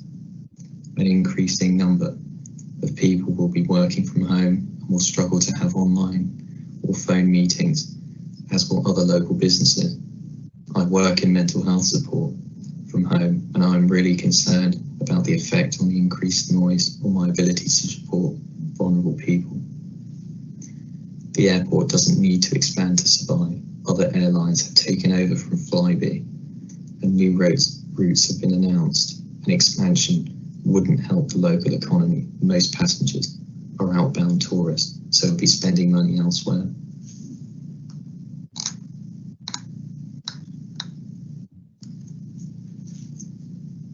Here is a statement from Dr. Ronan O'Burney. My objection to the application is based on 5 key areas: severe noise impact, insufficient mitigation of noise impact, increased traffic and pollution, misinformation about economic viability, contravention of EC Council's democratic decisions on climate change. 1. Noisier aircraft will have a negative impact on the local community. As a school governor, parent and grandparent, I have serious concerns about the impact of increased noise on school children, both in terms of their ability to concentrate on their studies, also on their emotional well-being. The prospect of the high number of larger, noisier aircraft flying low over schools is disgraceful and no way to invest in our next generation. 2. The noise mitigation activities are ineffective and will make little difference to the maximum noise levels allowed. It will be local residents, voters in Eastleigh and their families, not the profiled, typical users of the airport who will suffer from higher noise levels. 3. The increase in numbers using the airport will bring more traffic and more pollution to the area, and approach roads will struggle for capacity to cope. In addition, the ultrafine particles from aircraft engines will destroy the delicate bronchioles of human lungs, with similar results to that of asbestos. It is an utter crime that the scientific evidence for this is being ignored. 4. The economic arguments for the airport are weak. The democratic representatives of Eastleigh Borough Council should not be put under pressure to support this dubious business case. Rather, their primary concern should be the health and well-being of the people they represent. This misrepresentation of the situation in which the airport expansion is presented as a fight for the survival of the airport is both devious and callous. The weaknesses of the business case, the demise of Flybe, and the changing global travel patterns due to COVID-19 are not the fault of Eastleigh Borough Council. They should in all good conscience take their decision to reject this application on purely factual evidence and should not be swayed by economic viability facade. 5. Eastleigh Council has a policy in place to tackle climate change. This is commendable. It would be extremely disappointing if the council were to cave at the first challenge from a business lobby. The council should be highly principled in its democratic approach. It should not capitulate. According to one of the key tenets of democracy, those taking the decision should do the right thing for the people they represent and for the environment in which they live.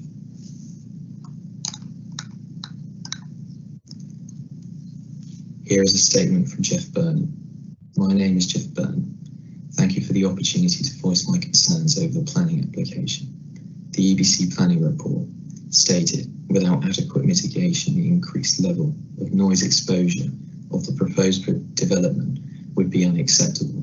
Eastleigh and neighbouring councils have strong green policies which would be severely compromised should plans be passed. So mitigation needs to be almost overwhelming for the development to succeed. Your neighbouring councils faced with this dilemma concluded that mitigation was not sufficient, i.e. the pain was not worth the gain. The mitigation seems to centre on the benefits to the economy from an increase from 2 million to 3 million passengers. These are based on forecasts in which in the past have been proved to be unreliable. A person holidaying abroad removes £675 from the UK economy. The increase in numbers by 1 million leaves a hole of £675 million. A huge benefit to the economy needs to be generated by this increase to justify it as a mitigating factor. Your own health and environmental development stated that there would be an increase in health issues, especially to people from deprived areas. This was to be mitigated by setting up a fund to assist them deal with their anxieties. However, when questioned, Andy was somewhat vague, and with the exact measures that would be implemented. This is absurd. Surely common sense tells us prevention is far better than a cure. The effect from the rise in noise levels was classified as moderate. The airport proposed funding 5,000 towards noise insulation. Surely the very fact that the noise increase would require insulation cannot be considered as moderate, especially as it is only effective if all windows are closed. People who wish to live with their windows open dispel this as a mitigating factor.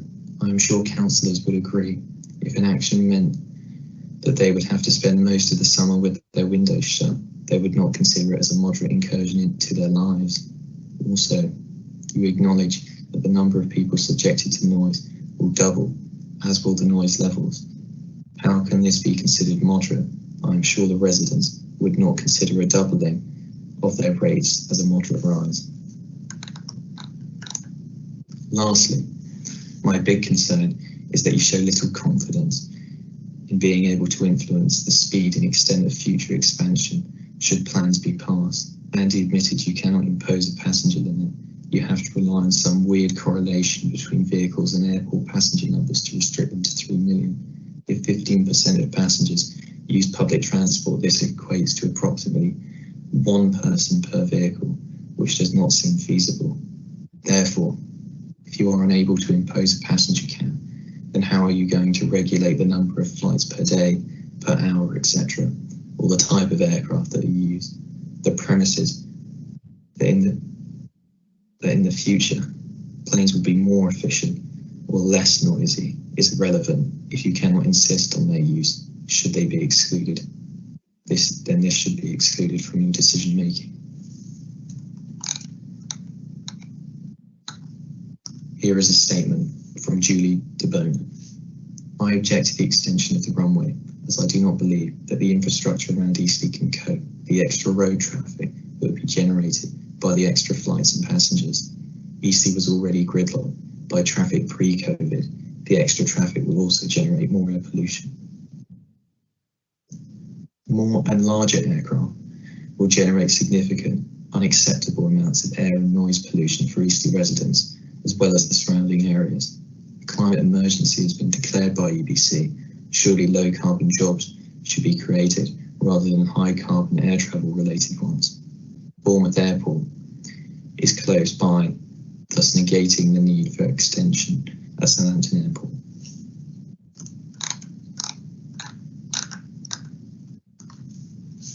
Here is a statement from Tracy Barton. I reside on Twyford Road, Eastleigh, and have done so since 2003. In this time, we have not found the current airport traffic to cause any concerns. We are, however, gravely concerned at the prospect of additional traffic. A larger airport will undoubtedly bring pre-COVID-19 at the moment, the M27 or M3 congestion, volumes of traffic, and people seeking alternative routes through Eastleigh via Southampton and Twyford Road. Aren't that concerning? We simply do not have the road infrastructure to cope with any more traffic. We have already had one fatality due to heavy goods vehicle taking a shortcut along Twyford Road.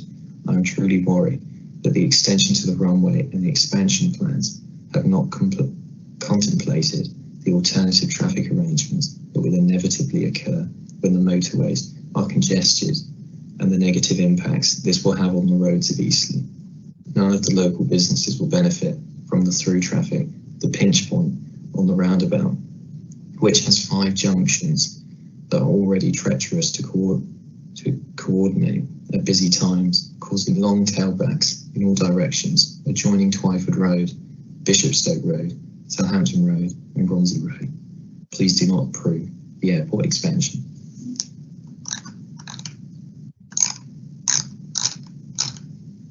Here is a statement from Steve Harris. I wish to add my objection to Southampton Airport expansion. I do not want my town of Southampton to become a beacon for air and noise pollution. The airport management already showed their true intentions when they purchased woodlands for which they cut the trees down. They are not interested in the people or environment of Southampton and Eastleigh. that are interested in money and greed. The days of the 70s and 80s when pollution was more acceptable are over. We don't want or need businesses polluting anymore. The climate of the planet is in danger, and the councillors need to show a strong lead and restrict such businesses. Listen to people like David Attenborough, who say that we must act now to save the climate. I'm not interested in the owners of Southampton Airport or its manager and their bank balance. I'm interested in the people of Southampton and Eastleigh and their welfare in relation to noise and air pollution. The manager of the airport says the airport is not viable. He says this from a greed standpoint. It is not viable from the pollution of air and noise and the environment. The future of Southampton should be one of further air and should not be one of further air and noise pollution. It should be one of further restrictions on such polluting businesses. Here is a statement from Madeleine O'Byrne. I object strongly to the application to expand Southampton Airport on the basis of the damage it will do to the environment and to its local people's health. I believe it to be a pernicious plan on the part of the airport authorities, threatening the health and well-being of local residents to no genuine or viable economic benefit. We know that a move to accommodating larger, noisier aeroplanes will negatively affect the quality of living for local people, creating serious levels of pollution both from the noise of the aircraft and also from traffic congestion as increased numbers of people travel to the airport. We know that with aeroplane noise rising to levels of 80 decibels or more, there will be damage to people's health, and we must think most of all of the effect that the airport expansion will have on our growing children. It has been proven by research that exposure to aircraft noise is associated with a detrimental effect on children's reading and memory skills.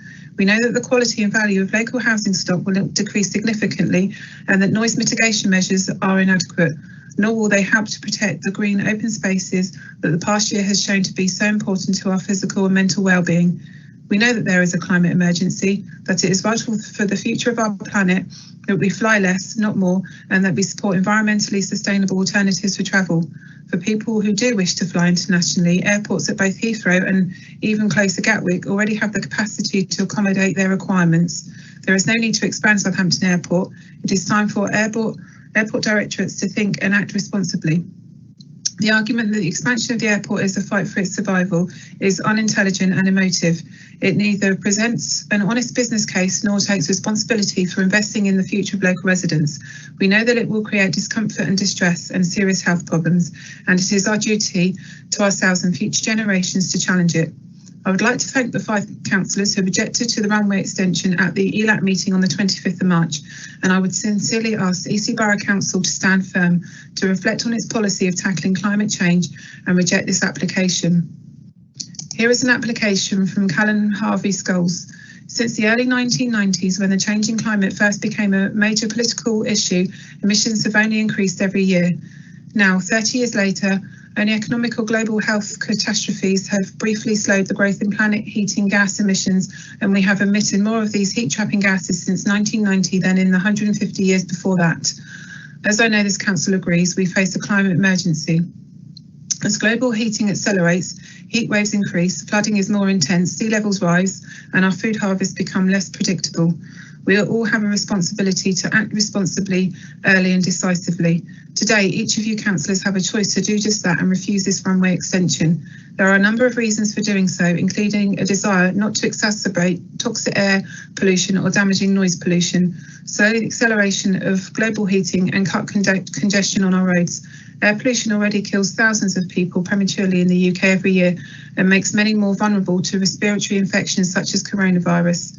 The noise from the airport and surround roads already impacts the lives and health of those living near the airport and in the wider area. An extended runway will only make this worse. Eastleigh Council has declared a climate emergency and needs to cut carbon emissions by around 13% per year. Approving this extension would be a step in the wrong direction, only making the job harder. Finally, I know airports always promise more jobs. Sadly, in practice, and I know from my research, they rarely deliver them as more and more jobs are lost to automation. If we really want jobs, and many of us do, let's invest in good, reliable, non-polluting jobs for the long term. I appreciate the opposition of the 5 members who opposed the extension plans when proposed on the 25th of March, I urge the rest of you to also oppose the runway extension and set us on course for a better Eastleigh and a safer future. Here is a statement from Dr. Clive Gamble and Dr. Elaine Morris. As local residents, we object to the runway extension. The increased noise and air pollution that more and larger planes will bring is unacceptable. The airport's own noise report moves our property in Middenbury within the higher noise band, along with additional 8 schools and major hospital. The Airbus 320 planes will significantly worsen the environment for all those living under and close to the flight path in Eastleigh, Southampton and Winchester. We do not see why our health and well-being should be sacrificed to satisfy the business model of low-cost airlines, enriching the airport's overseas owners and shareholders. We urge you to refuse the application and show your support for those who would have to live with the consequence of the wrong decision. Here is a statement from Karen and Philip Royce, Albrook Knoll residents. With regard to the planning application F19-86707, we are strongly opposed to this being approved for the following reasons. 5,600 local people are already living with the levels of noise that are double those of the recommended by the WHO for airport emissions. Expansion will increase air pollution from both flights and associated traffic increases, thus increasing greenhouse gas emissions, which is inconsistent with achieving zero net carbon by 2050. Councillor Tina Campbell said 34,000 people who are currently not affected by aircraft noise would be if the expansion goes ahead. She added, that's a hell of a lot of people affected by noise, and that really concerns me. Health issues cost money. That will cost the NHS to help people who experience mental illnesses or respiratory problems. Sorensen et al. Found road traffic noise to increase of hospitalisation due to incident stroke by 14%. A large population-based study including 3.6 million individuals living around Heathrow Airport showed that aircraft noise exposure during the day as well as at night was associated with increased risk of hospitalisation due to incident stroke. A recent study concluded that high levels of aircraft noise were associated with increased risks of stroke, coronary heart disease and cardiovascular disease for both hospital admissions and mortality in areas near Heathrow Airport. Those exposed to aircraft noise level over 63 decibels in the daytime had 24% higher chance of hospital admission for a stroke, a 21% higher chance for coronary heart disease and 14% higher chance for cardiovascular disease. Hansel et al. 2013. Over the past 10 years, evidence that aircraft noise exposure leads to increased risks for poorer cardiovascular health has increased considerably. A recent review suggested that risks for cardiovascular outcomes such as high blood pressure, hypertension, heart attack and stroke increases by 7 to 17% for a 10 decibel increase in aircraft or road traffic noise exposure. Bassner et al. 2014. A review of the evidence for children concluded that there were associations between aircraft noise and high blood pressure. Pornovic et al. 2011, which may have implications for adult health. Stansfeld and Clark 2015. Undisturbed sleep for a sufficient number of hours is needed for alertness and performance during the day, for quality of life and for health. Bassner et al. 2014. Humans exposed to sound whilst asleep still have psychological reactions to the noise which do not adapt over time, including changes in breathing, body movements, heart rate, as well as awakenings. Bassner et al. 2014. The elderly, shift workers, children, and those with poor health are thought to be at risk for sleep disturbance by noise. Musée 2007. Many studies have found effects of aircraft noise exposure at school or at home on children's reading, comprehension or memory skills. Evans and Haig 2007. The Runch study, Road Traffic and Aircraft Noise and Children's Cognition and Health of 2,844 9 to 10-year-old children from 89 schools around London Heathrow, Amsterdam, Schiphol and Madrid boroughs airports found that aircraft noise was associated with poorer reading comprehension, poorer recognition memory after taking social position and road traffic noise into account. Stansfield et al. 2005. Here is a statement from Sandrine Malgi. I would like to submit this letter outlining the relation between the environment and the current pandemic crisis, as well as the role the aviation industry is having on this equation. Humanity is going through an unprecedented crisis which is directly linked to the way we live. In the UK, we can see light at the end of the tunnel, but in most countries around the world, this light is currently out of reach. People are frightened and frustrated. As a result, most of us wish to turn around and go back to the way things were before. However, if we do this, the same situation will present itself again. Scientists agree that COVID is not going away anytime soon. Even if it does, another pandemic will happen sooner rather than later.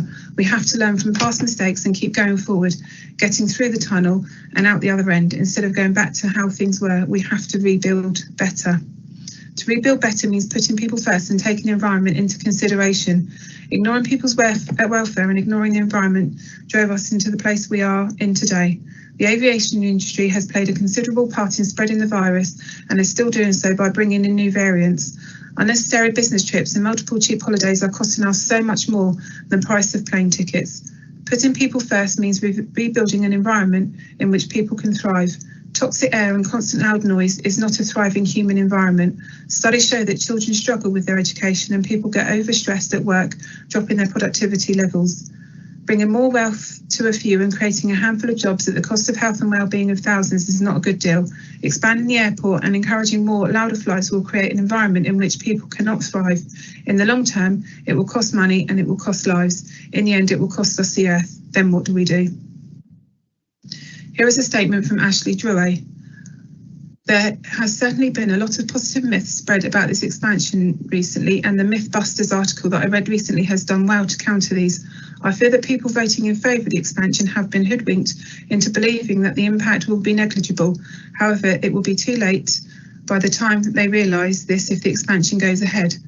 As a Southampton resident located worryingly close to the flight path, I worry for the impact that bigger aircraft and more frequent traffic will have on the health of both my family and the worse effects it will have on the environment.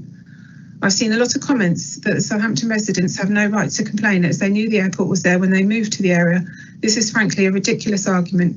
Eastleigh Airport, as it was once known, was a small regional hub offering largely local flights with airport appropriate to its size. However, over recent years, the amount of traffic has increased massively, not to mention the available routes and size of aircraft, and it is no longer that small hub it once was. It's akin to saying someone has no right to complain that they're turning the small 30-mile-per-hour road outside their house into a national speed limit dual carriageway as the road was there first. The world is in a climate emergency and there are brilliant public transport links available to the Heathrow and Gatwick airports just an hour away, not to mention Bournemouth, which already has an adequate runway without the need for further damage to the environment. The argument that it will be the same number of planes taking off just with more fuel and full of passengers absolutely does not explain the extra number of residents that are predicted to be affected by the increase in noise, circa 40,000, nor the plan for passenger numbers to increase from 2 to 5 million. I believe that another falsified statement to appease locals. The noise installation grants offered to locals neither cover enough residents to be considered a worthy compromise, nor will they make any difference during the summer when we have our windows open due to the heat. The blast screen plan for the runway does not protect them from the noise of the planes coming into land or already in the air after taking off. At least Gatwick flight paths are not immediately over housing, and Heathrow switched their runway times to reduce miseries for locals. These luxuries are not available to us in Southampton and Eastleigh.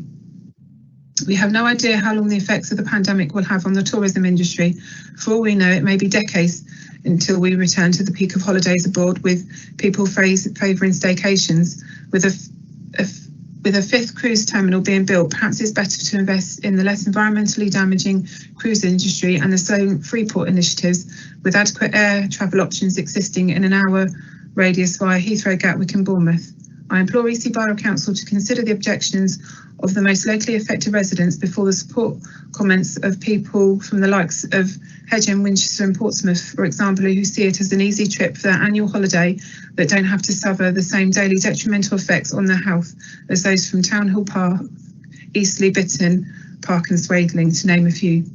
Please think of the health of local residents, the damage to the environment and the objections of the most local residents before the profits of the airport, its shareholders and those of the airline bosses. Here is a statement from Wendy Lilly. May I at first convey a huge thank you to the 5 councillors who voted against this application on the 26th of March 2021. I believe this to be a brave decision on their part to put quality of life before commercial gain. Living directly under the flight path for 42 years, I speak as a resident who would be most afflicted by an extension to the runway, along with many, needless to say. Over those many years, I and my family have tolerated ever-increasing noise and air pollution as a direct result of more flight traffic. Enough is enough. Governments around the globe now know the need to lessen air travel, not increase it. Finally, I implore all councillors to support and uphold the decision to refuse said application when you meet on Thursday, 8th of April 2021. Please help preserve our environment, physical and mental health. Both Southampton and Winchester councils have already expressed their views. I can only pray you will join them in sharing the same view. Here is a statement from Chris McGeehan. The council will no doubt have heard many statements that the extension of the runway is essential to the economy or the prosperity of the area, but realistically it is not. EC Southampton and the wider area have a diverse and varied economy which can deliver financial security, success and prosperity across many sectors and industries. We are not solely dependent on a 164-metre runway extension. In contrast, a healthy and enjoyable environment is essential to local residents, and the increased noise footprint of the airport, if the extension is allowed, does not lead to a healthy and enjoyable local environment. The importance of an environment that allows people to relax and enjoy their leisure time, and the importance of things other than the economy has only been emphasised more by coronavirus and lockdowns over the past year. Most of the thousands of people who will be negatively impacted by the airport's increased local environmental pollution will unfortunately not see any direct benefit from the airport expansion. It's likely that none of the people who will be negatively impacted by the increased CO2 emissions from the airport, many of whom will not live locally, will see any benefit at all from the expansion. In the Shaping Your Community consultation, air quality and noise pollution was one of the four most important issues for residents, and in July 2019 the Council declared a climate change and environmental emergency. The expansion of the airport by a runway extension cannot fit with these concerns and their goals, and therefore the Council should reject the extension. Here is a statement from David Smith. My name is David Smith. I've lived for some 3 decades in Woodcote Road, Southampton, well within earshot of the airport, and over that time airport noise and flight frequency has markedly increased. I also work an allotment marginally closer to the airport near Swadeling High Road.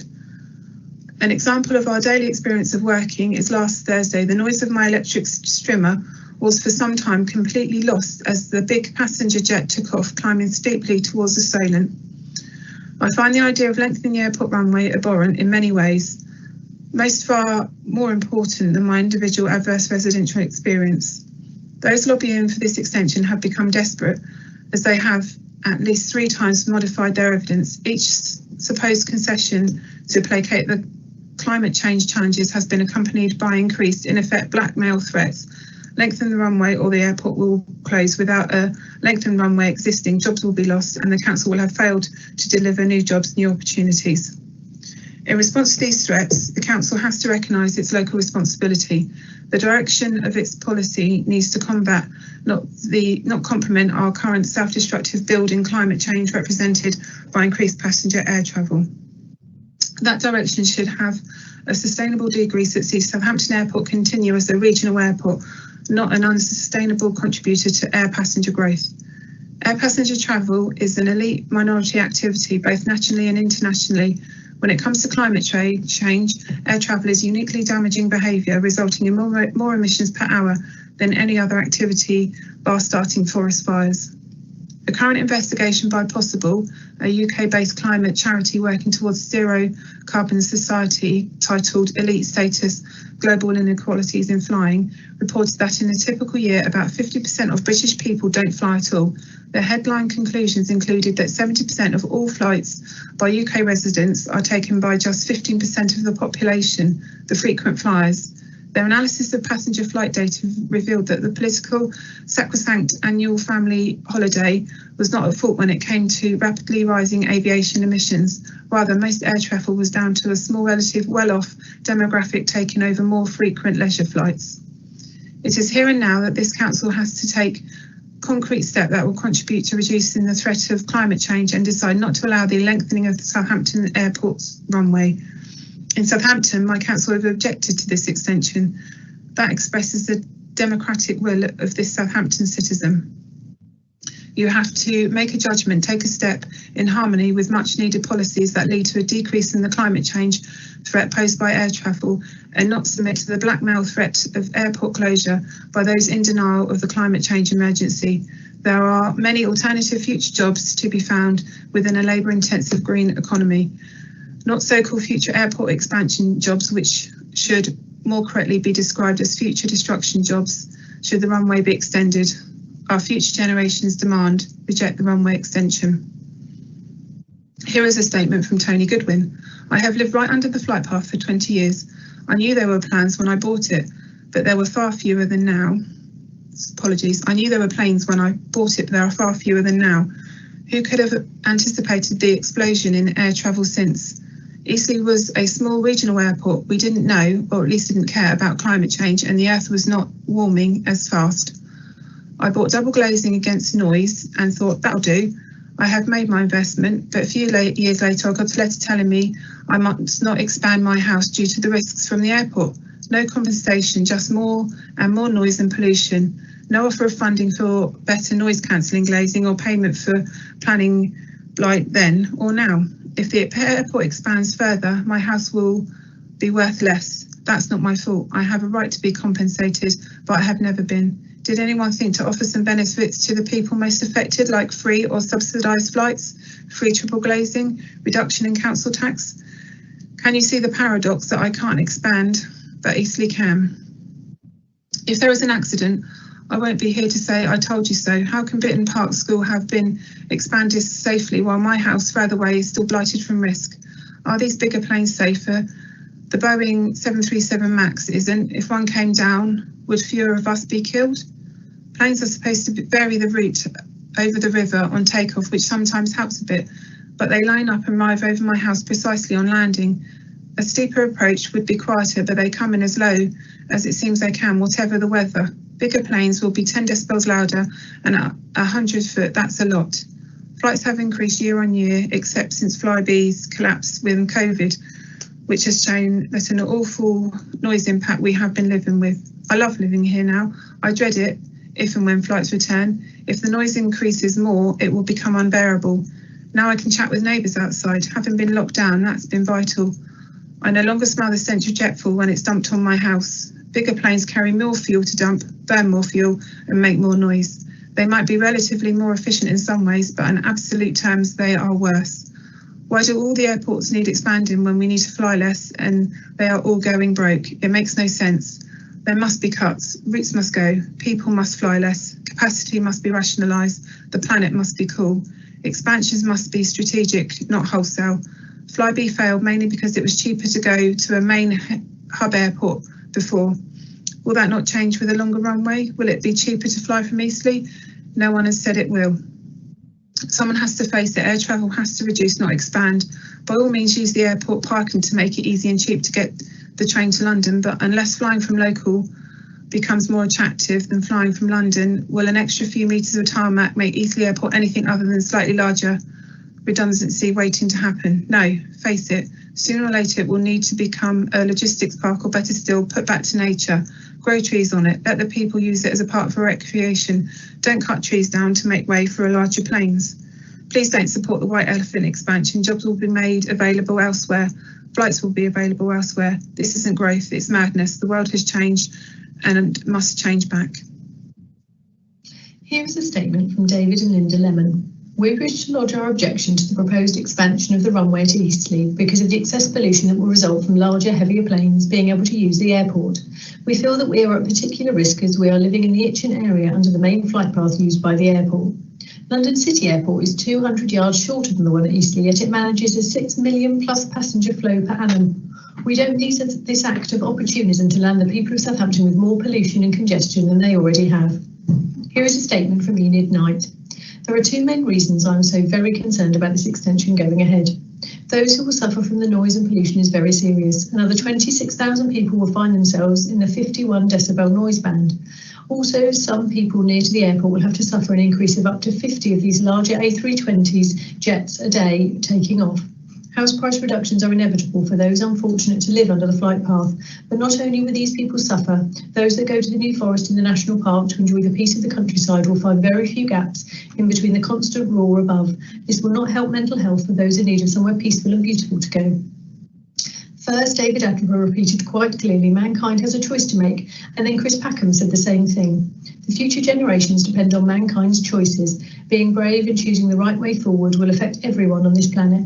This extension to the runway is so more people can fly, and that doesn't make sense, particularly as only 15% of UK passengers take 70% of flights. In all probability, business travel is likely to fall with the increase in online communications. There's also a likelihood that all frequent flyers will become increasingly aware of their impact on the climate by their decision to fly so much and will start flying much less. We need to make choices that will help to stop a future world that is not too hot to live in. We are the last generation to be able to do this, and there is not much time. I sincerely hope your decision will be one that helps the likelihood of keeping the temperature safer for the next generation. Here is a statement from Nicholas James. This is perhaps one of the most difficult decisions the Council can be asked to make. There are arguments on both sides, but if the Council is to show real leadership, there is, in my view, only one option. Climate change is the biggest single threat facing humanity. It is the government's single stated most important issue in terms of international policy. The adoption of any measures, the effect of which is to increase man-made pollution, is therefore running counter to that policy and actively contributing to the threat to humanity posed by climate change. But first, it is suggested, largely between the lines, that without the runway extension, the airport will not survive at all. Yet the figures given by the airport management to support this do not in any way stack up. They state that the break-even number of passengers is 1.2 million, and that without the extension, the figure will be 1 million. According to figures from the Civil Aviation Authority, in all the 17 years before the pandemic, the airport had more than 1.2 million passengers, and in nearly all of them, very much more. Over the 17 years from 2003 to 2019, a total of 30,523,022 passengers used the airport, an average of 1.8 million per year, so they can do very well indeed without the runway extension, and it seems they perhaps only want it so they can make even more profit. To return to the main argument, it is now recognised that noise pollution to be expected from the runway extension, should it go ahead, will more than quadruple the number of people adversely affected. 11,450 to 46,050. It would also increase proportionately the number of people whose health is adversely affected by air pollution. It is universally recognised that, if climate change is to be tackled, air travel must play a very significant role. The argument that, without the runway extension, people will cause more pollution by travelling to other airports is spurious and entirely irresponsible. To make a problem someone else's and attempt to profit from it is not how responsible individuals or governments behave in the 21st century, particularly when that profit benefit to the local economy and the creation of jobs can be far better achieved and in a far more sustainable way than by propping up a threatened industry. It can be done by the creation of jobs and wealth through investing in solving climate change instead of contributing to it. How much better for Eastleigh's reputation and future prosperity if it were to become known for its role in solving problems associated with climate change rather than by actively contributing to them. As you enter Eastleigh now, the road signs read Eastleigh tackling climate change. Do you really want to change them to Eastleigh making climate change happen, or just sweep it all under the carpet and let the signs lie to all those who enter the town? There is only one way real leadership can respond to this situation, and that is to take the wide view, unpolluted by vested interests. The decision of the committee, which was given the responsibility of thoroughly evaluating these proposals, must be upheld. For all our sakes, the proposals must be rejected. Here is a statement from Ian Lewis. Eastleigh Borough Council must be credited for declaring a climate emergency and aiming to become a carbon neutral borough by 2030. The lack of current clear government guidance and the complexity of greenhouse gas reduction cannot be used as an excuse to pass the plan. Greenhouse gas emissions, the reliance on electric aircraft engines and optimistic forecast for their use is not going to be significant for many years. Fossil fuel engines remain in use. Carbon offsetting by planting trees, etc. for both construction and operational activities is not going to be effective. It is the equivalent of subprime mortgages for the environmental sector. It may mitigate and it may have a feel-good effect, but one has to actually reduce the emissions and stop unsustainable activities. The plan has not taken advantage of the chance to integrate many green initiatives into the new build, an opportunity lost. Noise. Where gaseous pollution is diffused with little immediate impact on residents, noise pollution and traffic congestion pollution is much more localised. Average values and neat tables do not reflect the true impact, often not appreciating that it is the peak values and frequency that is the effective measure. If you're woken at 6 a.m, you aren't going to go back to sleep again. The levels referred to are concerning, as are the worryingly contradictory comments in paragraph 439. If the traffic is queuing or streaming past outside your door for an hour, it doesn't compensate for a quiet in midday. Traffic and employment. The model seemed to accept that the local system can cope, although I think local pinch points will struggle at peak times to the detriment of the local residents. For example, the numbers in paragraph 449 hardly seem to reflect the anticipated employment increase, merely the impact of construction traffic. If the workers are to increase significantly, I suggest there will be more than 6 vehicle movements per day at Station Hill Junction, already operating at overcapacity. In terms of traffic management during construction, the CTMP plans to look at the A335, but how are vehicles going to get to this road? Surely a proper plan would look at movements of materials from supplier to end user. The B3037 is already overburdened with bulk carriers and HGVs, and Twyford Road is unsuitable. Surely bans should be placed on these roads for more construction traffic. Question remains over whether the project will create the number of jobs it suggests. One could look at the outcomes versus the claims in the previous airport development plans to gain an insight into this. I understand they fell well short and the benefits to the Eastleigh community were less than projected. Who's going to benefit? I suggest this proposal is unsustainable and risky, especially at a time when the effects of COVID and business over the internet are changing our travel habits and expectations. EBC has a developing local plan and it has a green philosophy. This proposed expansion runs counter to both. The philosophy is based on principles which make it hard to mitigate. We cannot ignore the fundamental outcome of the proposal, which is to increase the number of flights, passenger and traffic movements from about 1 million passengers per year to over 3 million per year, 8,200 per day. It may be possible to mitigate some of the greenhouse gases, but the number of people and vehicle movements and congestion will remain in EBC's domain and more particularly on the doorstep of many of its residents. Here is a statement from Michelle Tapp. Our family love where we live. It's our first family home we've brought. We've made lovely friends on our road and my daughter has made her first friends here too. We're very lucky to have Lakeside Country Park on our doorstep, which has always been important, but it's been especially so this last year. I feel strongly that the airport runway extension will ruin all of this. Friends have said they would move, and with the noise and air pollution having a devastating impact on our beautiful open spaces, just sitting and enjoying our garden could be ruined. I was talking to my daughter, 4 years old, about the plans for extending the runway, and she said, why would they do this? Why would they want it to be noisy when we're outside? It might hurt my ears. My daughter's due to start school in September. We want her to go to our catchment school, but if the airport runway expansion goes ahead, her education at a school so close to the airport could be compromised. While researching, I read reading comprehension drops below average levels at noise levels above 55 decibels, and mathematical ability is also adversely affected above this threshold. Please think about all the families' lives you could ruin before voting for this airport expansion to go ahead. Here is a statement from Claire Hanley.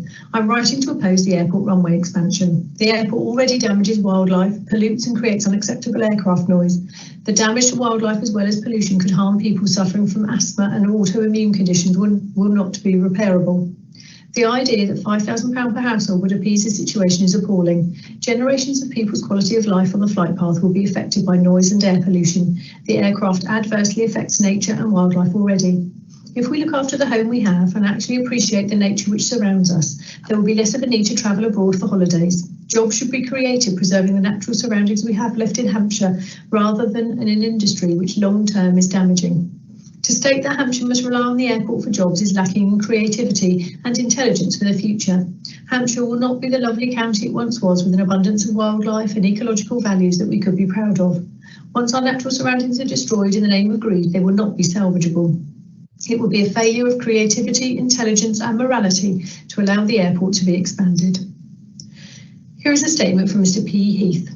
Mr. Steve Sasley, Chief Operations Director of Southampton International Airport, please come to my home and make me believe that the aircraft you see and hear flying low over us and many residents at 60 metres high is not very noisy, and the exhaust pollutants will simply dissipate away and not matter. Mr. Sasley, does this low flying over our homes meet current CAA rules? Make me believe that an area noise contour map along with other trivial data will lessen the pollution that I already bear. Make me believe your team's spin that says more vehicles coming here and not going to Bournemouth, Gatwick or Heathrow is equal to less pollution. The Green Charter City is already awash with pollution from Forley, the seaport, the motorway and airport, hence our poor WHO rating. Mr. Sasley, where are these 2,000 jobs that will be lost if expansion is refused? Public domain facts state there are only 100 directly employed SIA staff and 900 other indirect workers. Where are the missing 1,000? Full council, please look on Google Earth to see how wrong this airport runway is and its flight path over thousands of residents. SIA are known to buy woodland, so let them buy Itchen Valley Country Park and then turn the runway west to east. Now they can fly over more level terrain and more efficiently gain altitude over a much less densely populated area. This airport has and still has a lot to offer, but not by increasing its carbon footprint. The future and electric flight is coming. Forward thinking is needed now. Here is a statement from Paul Handley Garland. I object to the proposed extension to the runway at Southampton Airport on the grounds significant mitigation for the increase in noise from larger and more heavily loaded airplanes is directly in contradiction to some of the government recommended mitigation for the coronavirus pandemic. More specifically, double glazing that would reduce the impact of airplane noise heard inside buildings will have no impact when we're advised to open windows and doors in order to reduce virus intensity indoors by increasing air circulation, and people are advised to be outdoors more often than previously to escape the virus. Because coronavirus will be having a significant adverse impact on all our lives for a long time, the mitigation for health must take precedence over that for aircraft noise. Hence, there should be no increase in aircraft noise, and therefore the planned runway extension should be refused. Here is a statement from Richard Martin. I object strongly to the proposal to extend the runway. I don't want to write this letter. Like many people, I want to bury my head and hope it all goes away, but the stakes are too high, and some of us, those I refer to as the overflown, have to speak up. Many will not bother as they think they cannot possibly match the might of the airport. My previously submitted points highlight those costs. I live on the flight path. I'm most affected when planes take off. My father, deceased in November 2019, also lived on the flight path, but mostly affected by planes landing. On really bad occasions, you could actually taste the kerosene. He had difficulties breathing. You will already know that Southampton ranks number 19 in terms of size, but about number 9 on the most polluted city ranking. I cannot prove that aeroplanes contributed to my father's death, but I witnessed the stress and the reduction in his quality of life when he received pollution warnings by text. More flights and/or bigger planes will not help pollution. I work for the NHS. Days of high pollution are marked by greater admissions through A&E, what we term the big front door. You will not need reminding that the NHS has major catching up to do in terms of cancelled or postponed treatment. It does not need greater pressure from avoidable health issues. The airport has had paid consultants to justify expansion on a cost versus benefit basis. They will ignore the hidden costs. You cannot trust an airport who say they are carbon neutral when you find out they are ignoring the CO2 created by planes themselves. You cannot possibly trust their attempt at substantiation. Mitigation measures in terms of insulating houses against noise do not work for those outside. Everyone around me has been enjoying the lack of flights and have noticed the clearer air and skies. The thought of returning to a pre-COVID flight days fills many with dread. The world has moved on since 2019. I want the committee to think very carefully about the decision they have to make. It is simply not right to expand now, and it will become less and less right as time goes on. Here is a statement from Michael Hill. In July 2019, the Council reaffirmed its existing commitment by joining other local authorities and institutions in declaring a climate change and environmental emergency. It also recognised the urgency of action to mitigate and adapt to climate change in every decision taken by the Council. And here we are in April 2021 with still rising global CO2 emissions and a planning application for an extension to the Southampton Airport runway. What are the hoped for outcomes of this application? Increased passenger numbers, increased plane numbers, increased car parking. These outcomes cannot in any sense mitigate or help anyone or anything adapt to climate change. Those lobbying for the extension have mouthed environmental concerns and mitigations, but basically the threat from the lobbyists comes down to lengthen the runway or the airport will close. Without a lengthened runway, existing jobs will be lost. The council will have failed to deliver new jobs and new opportunities. These sound all too familiar pressures put on communities to accept things that may well be detrimental to them in many ways. And who actually does the flying anyway? A UK-based climate charity called Possible, who are working towards a zero-carbon society, recently indicated in their report, Elite Status, Global Inequalities of Flying, that in a typical year more than 50% of British people don't fly at all, and 70% of all flights by UK residents are taken by just 15% of the population, the frequent flyers. The Council has to recognise its local responsibility. The direction of its policy needs to continue to enhance environmental sustainability, mitigate climate change and reduce pollution, whether that is from the inevitable extra traffic movements, aircraft noise or increased operating hours. Southampton Airport can surely continue as a regional airport without the runway extension and not become an unsustainable contributor to air passenger growth. In the end, this issue comes down to the interest of a small minority, be it the airport owners or the 15% of people taking 70% of the UK flights. To quote Michael Mann, an American climatologist and geophysicist at Pennsylvania State University, the great tragedy of the climate crisis is that 7.5 billion people must pay the price in the form of a degraded planet, so that a couple of dozen polluting interests can continue to make record profits. It's a great moral failing of our political system that we've allowed this to happen. Please don't fail. Refuse the airport and runway extension. Here is a statement from Gavin Miller. Although I use Teams daily for work, despite the best efforts of the Eastleigh Council IT team, it has not been possible to connect me to the council meeting. Therefore, I have submitted a written statement instead. I live in St Denis, Southampton and work for a national food waste to biofuel company. Before the pandemic, I was frequently away from home during the week and travelled to meetings throughout the UK and Ireland, often from Southampton Airport. Currently, I work much more productively from home, as do most of my colleagues, thanks in large part to Microsoft Teams. As we recover from the pandemic, I'm sure I'll continue to work from home several days each week, and that flying to meetings in Glasgow, Dublin or elsewhere will be infrequent or a thing of the past. Many attending this meeting will also have adapted to meeting remotely via Teams and Zoom. Indeed, Bill Gates of Microsoft predicts that in-person meetings will no longer be regarded as the gold standard for meetings, and that 50% of business air travel, accounting for a huge proportion of airline revenue, will never return. In many ways, the pandemic is a dress rehearsal for the gathering climate crisis. As Ed Carney, the previous governor of the Bank of England, puts it, when you look at climate change from a human mortality perspective, it will be the equivalent of a coronavirus crisis every year from the middle of this century, and every year, not just a one-off event. So it is an issue that needs to be addressed now. The huge UK national impact of the pandemic is slowly being overcome through concerted NHS, industry, government and public responses of wartime proportions. However, the rapidly accelerating climate crisis presents a far greater danger to all of us, to all of humanity and to future generations. We need to rapidly cut carbon emissions and fly less, not more. I'm also very concerned about aircraft noise. I know from my own experience pre-pandemic that it was often difficult to hold a normal conversation in our garden under the flight path during the summer months.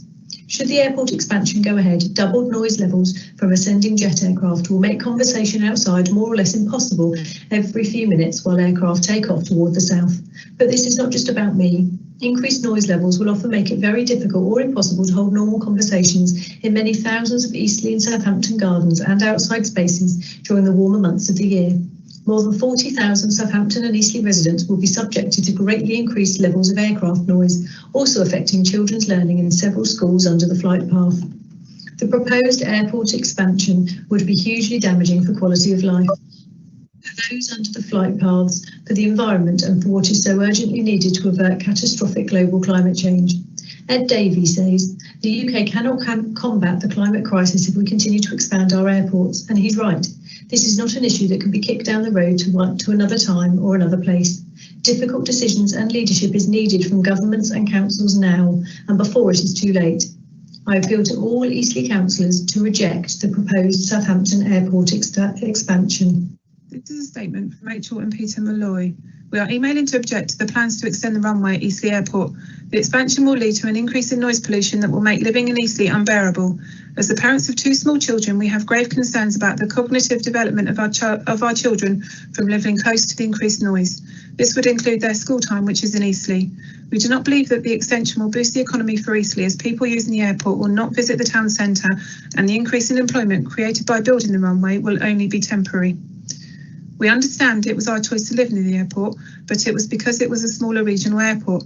If plans went through, we believe that ourselves and other residents will move away from Eastleigh, having a detrimental effect on the housing market and long-term investment into Eastleigh town. There is no given evidence to the fact that the airport won't survive without the expansion. There will be contracts made for the airport as before with smaller airlines. We sincerely hope the Town Council look into the evidence this decision will have on the local environment and detrimental noise effects this decision will have on our children's future. We believe the airport could continue as a local regional airport and with continued local town investment without this expansion. We wish our views and raised concerns are expressed at this coming meeting along with our concerned neighbours. This is a statement from Frank Henry. I am writing in objection to the proposed development. I have several points to make. 1. Eastleigh Council has declared a climate emergency. While this is technically not an overriding consideration for planning purposes, it should be given very significant weight by the councillors who have to make this decision. 2. I'm particularly disappointed that it is an overwhelmingly Liberal Democrat council that is considering this expansion.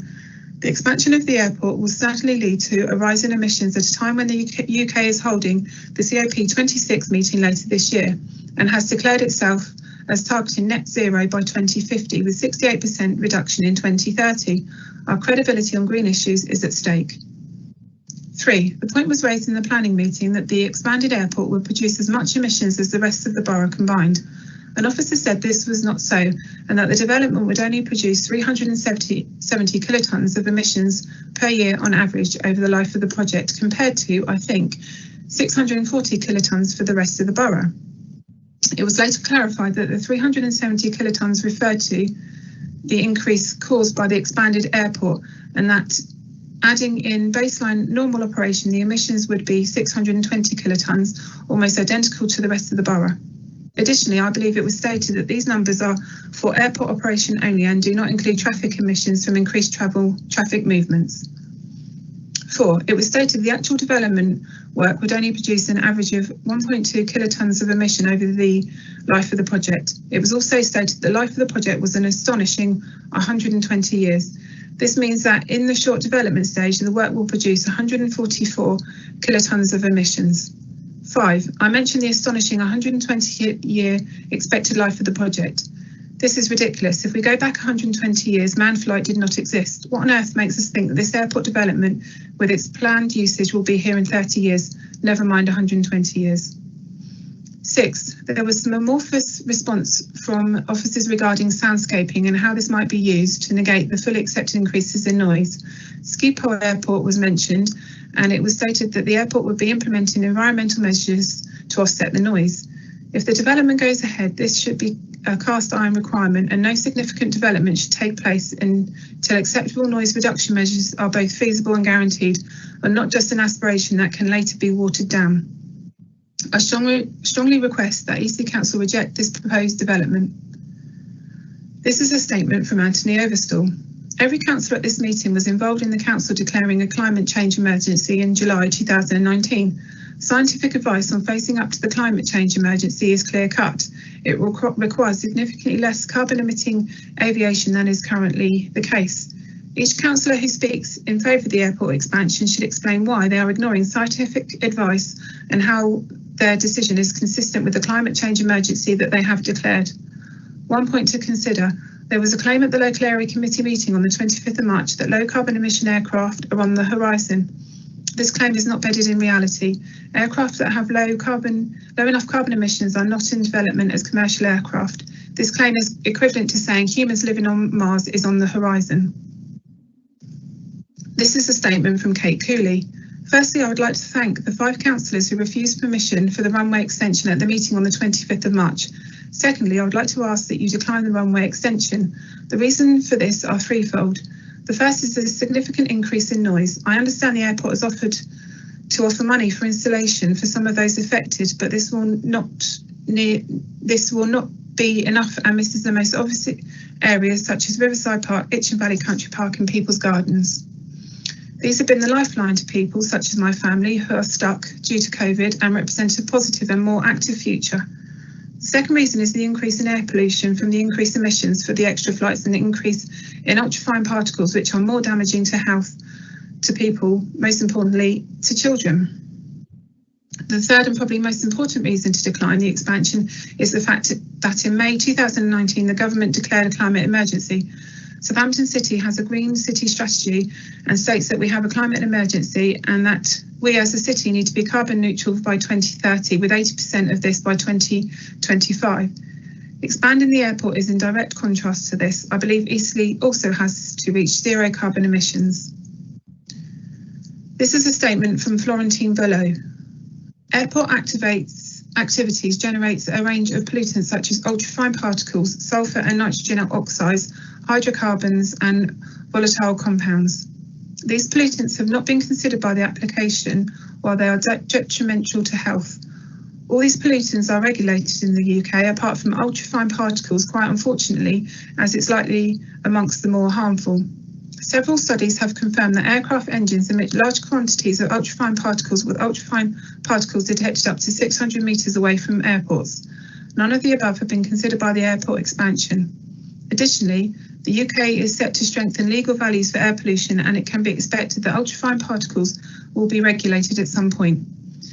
Will this extension really make it possible to be within more stringent limits? And more importantly, is it safe for the people living around and the people working there? I do not think so. I object to the airport expansion. As a resident of Southampton SO14, I am worried about the noise it will generate.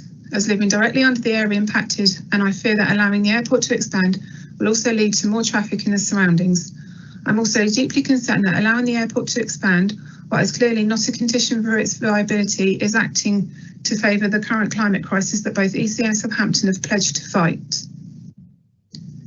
This is a statement from David Redman.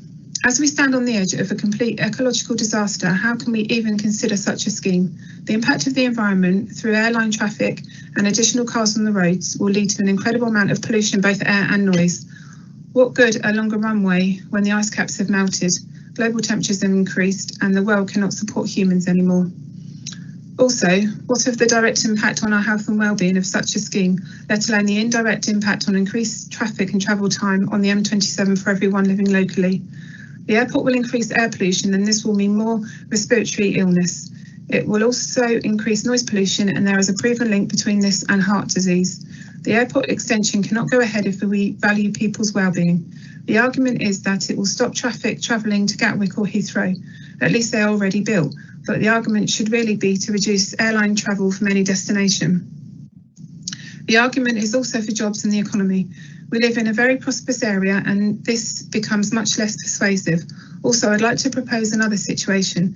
How can we create the same number of jobs through the green economy?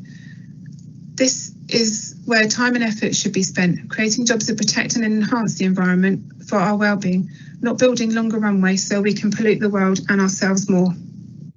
No measures can remove the pollution this runway extensions will create, both during its construction and when it's running. I would like us to vote for a world where we have a future forever, rather than one where we continue to pollute and destroy it. I hope the Council feels the same and votes against the extension. This is a statement from Pete Howell. I strongly object to the proposal by Southampton International Airport Limited to extend the runway at Southampton Airport. As a resident of Southampton, Bitton Park, living directly underneath the flight path, the noise of planes pre-COVID-19 impact was just about tolerable, albeit still a significant intrusion. Any increase to flight frequency, size of aircraft, operational times, or a combination of all would make living in Bitton Park intolerable. Dr. Malcolm Hudson from the University of Southampton confirmed that the environmental impact studies undertaken are fundamentally flawed, having failed to take full account of the negative noise and traffic impacts which will be caused by the expansion. Other environmental experts at the university say the noise level will vastly exceed the level set by the government's aviation policy framework, i.e. the noise level will increase to that which is in excess of what is healthy to live under. That such an application is being entertained where the data upon which it's based upon is undoubtedly flawed, shows utter contempt for the residents who will be affected by this. There has been absolutely no visible confirmed mitigation plans offered forward to residents which can credibly minimise the impact of this airport expansion, specifically concerning what will be a massively increased noise levels. The simple fact is the true impact of this proposal will only become visible to residents once the change has taken place. Unfortunately, once the change has taken place, regardless of the noise impact, residents will be left with no noise other than to just live and put up with residents will be left with no choice other than to just live and put up with the problem, as the situation by then will be irreversible. It is astounding that decisions on a runway extension to an airport situated in Eastleigh, which will have such a fundamental impact on the quality of life to residents upon Southampton residents, sits complete within the control of and are being made by a borough council representing residents who will be affected the least by this proposed change. I am not aware of any flights which actually pass directly overhead of Eastleigh town centre itself due to NPR.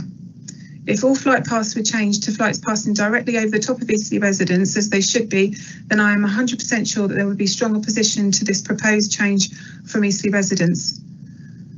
Driving on this side of the city and onto the M27 is difficult enough. The idea of now doing something that will then attract even more cars towards the stretch of motorway and motorway junction 5 is absurd. I note that aside from expanding the parking, there are no clear plans to deal with this vast increase in traffic. It is completely irresponsible, especially at a time where everyone is aware that Southampton has a major traffic flow and air pollution problem that needs to be addressed, to then purposely do something to make the problem even worse. Finally, I would like to remind East Borough Council that on the 18th of July 2019, it unanimously declared a climate change and environmental emergency was taking place. Additionally, the Council has stated that it is committed to recognise the urgency of action to mitigate and adapt to climate change in every decision taken by the Council. The mere fact that this particular proposal continues to be considered by the Council for progression and that it has now received recommendation for planning approval is clear disclosure that the Council does in fact hold a total and comprehensive disregard concerning climate change. This is a statement from Siobhan Howell. I'm writing to object to the extension of the runway due to the impact on my home and local area as a resident of Bitton Park and the impact on climate change. Before lockdown, when the larger planes went over, it would stop conversation outside or inside. The TV would have to be paused. If upstairs, the roof would shake, vibrate if the planes came in too low. My husband works in the garden office and when he is on call, he has to stop. This is not an issue approximately three times or so a day as it was. The current proposals would make it unbearable. I note that there is an offer of £5,000 to make our windows triple glazed, which does not cover costs of triple glazing ours and many homes in the area. So why has this figure been selected? Is EBC seriously suggesting people in flight path will have to pay to protect themselves against something they haven't asked for? How are we supposed to afford to do that?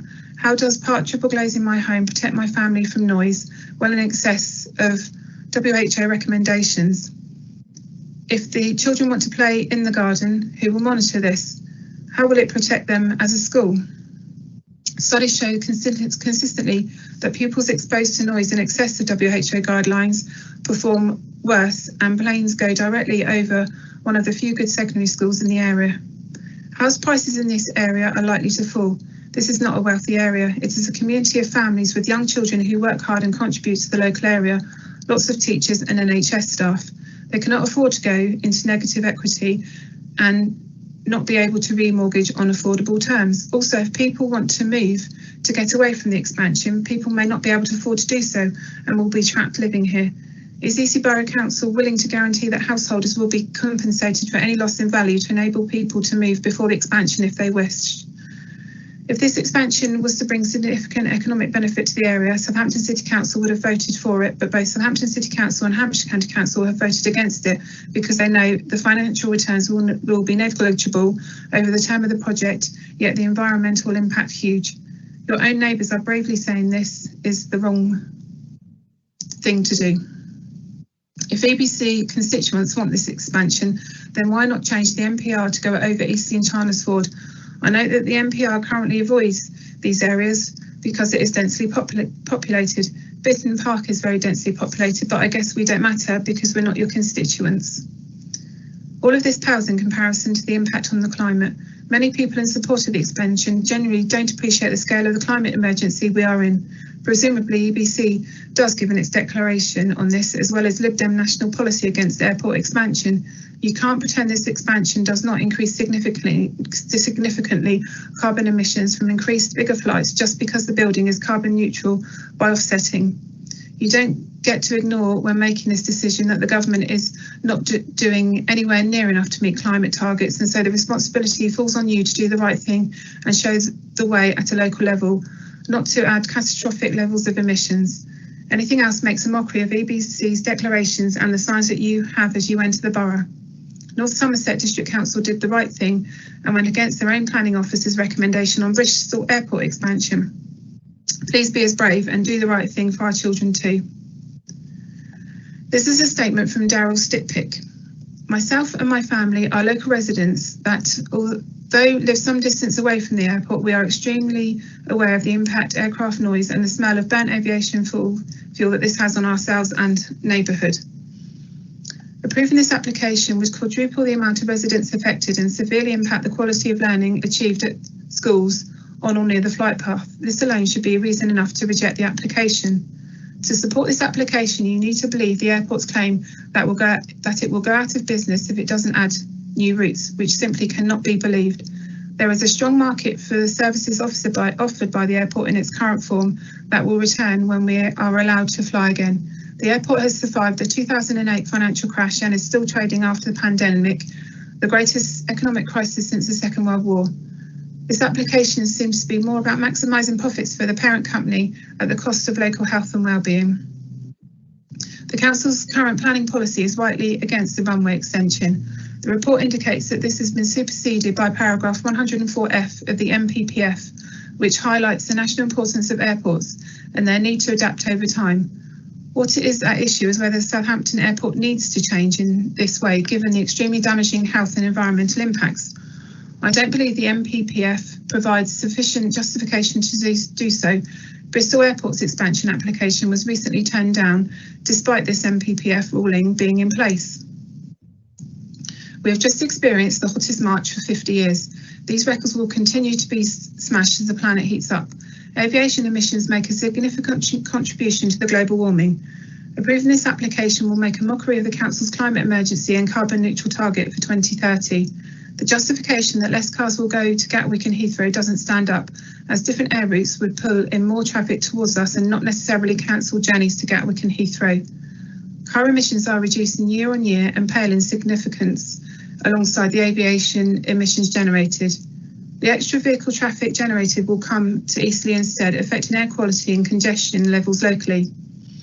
Claims that non-polluting noise-free electric planes will come soon on stream are at best decades away, if at all possible for multi-passenger aircraft. In any event, the airport should not base any of its reasons for expansion upon this until technology is proven and successfully brought to a commercially viable and sustainable market. Before voting, I would ask all councillors to think of the distress, broken sleep, even lower air quality than currently experienced, and the impact will have on education, physical and mental health that approving this planning application will bring. This is a statement from Councillor Sue J. Cook, Winchester City Council Ward, Councillor of Common and Twyford. 5 reasons why this application should be refused. Number 1, increased aircraft noise. Number 2, increase in emissions of carbon, NOx and vapours. Number 3, decline in air quality due to ultrafine particles. Number 4, detrimental effects on our environment. Last but by no means least, number 5, increased congestions on our surrounding roads. Climate crisis equals fly less. This application, excuse the pun, flies in the face of common sense. Only 6% of people affected will be offered insulation. Outdoor spaces would be severely affected. Children's education would suffer from this extension. The reason for decline is profits for the airport was not Flybe, it was called for those of you who have forgotten, and it's still with us, and as to all uncertainty for the world of aviation and its existence, COVID. This has affected all airports, not just Southampton. The year before, well, let's just say perhaps the management need to look at the way they are running the airport. Let's talk about this statement of the so-called thousands of additional jobs, as well as those figures don't seem to stack up either. There is no claim of long-term quality jobs for the local workforce that is currently identifiable. 39 is the magic number. Well, actually, it's 38, as I understand. 1 ward is currently vacant. 33 Lib Dems, 2 Conservative, 3 Independent, as I said, 1 vacant. You serve once, you are elected by a community for 4 years. The decision that is before you today will have an effect for decades on thousands of residents, not just Eastleigh, but surrounding towns, cities and villages. I ask you a Winchester City Councillor not to make this political. Despite the planning officer recommending it for approval, we have already seen from the last committee that heard all the relevant information. The vote that evening was 5 against, 3 for. I ask you to vote against this application on all the evidence that you have read and heard today.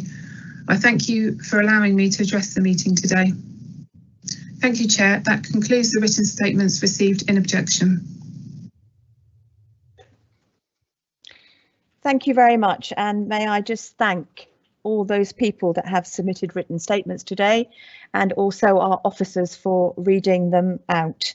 I'm now going to ask Andy Granfield if he has any points of clarification or comments, please. Andy. No, thank you, Chair. Thank you very much, Andy.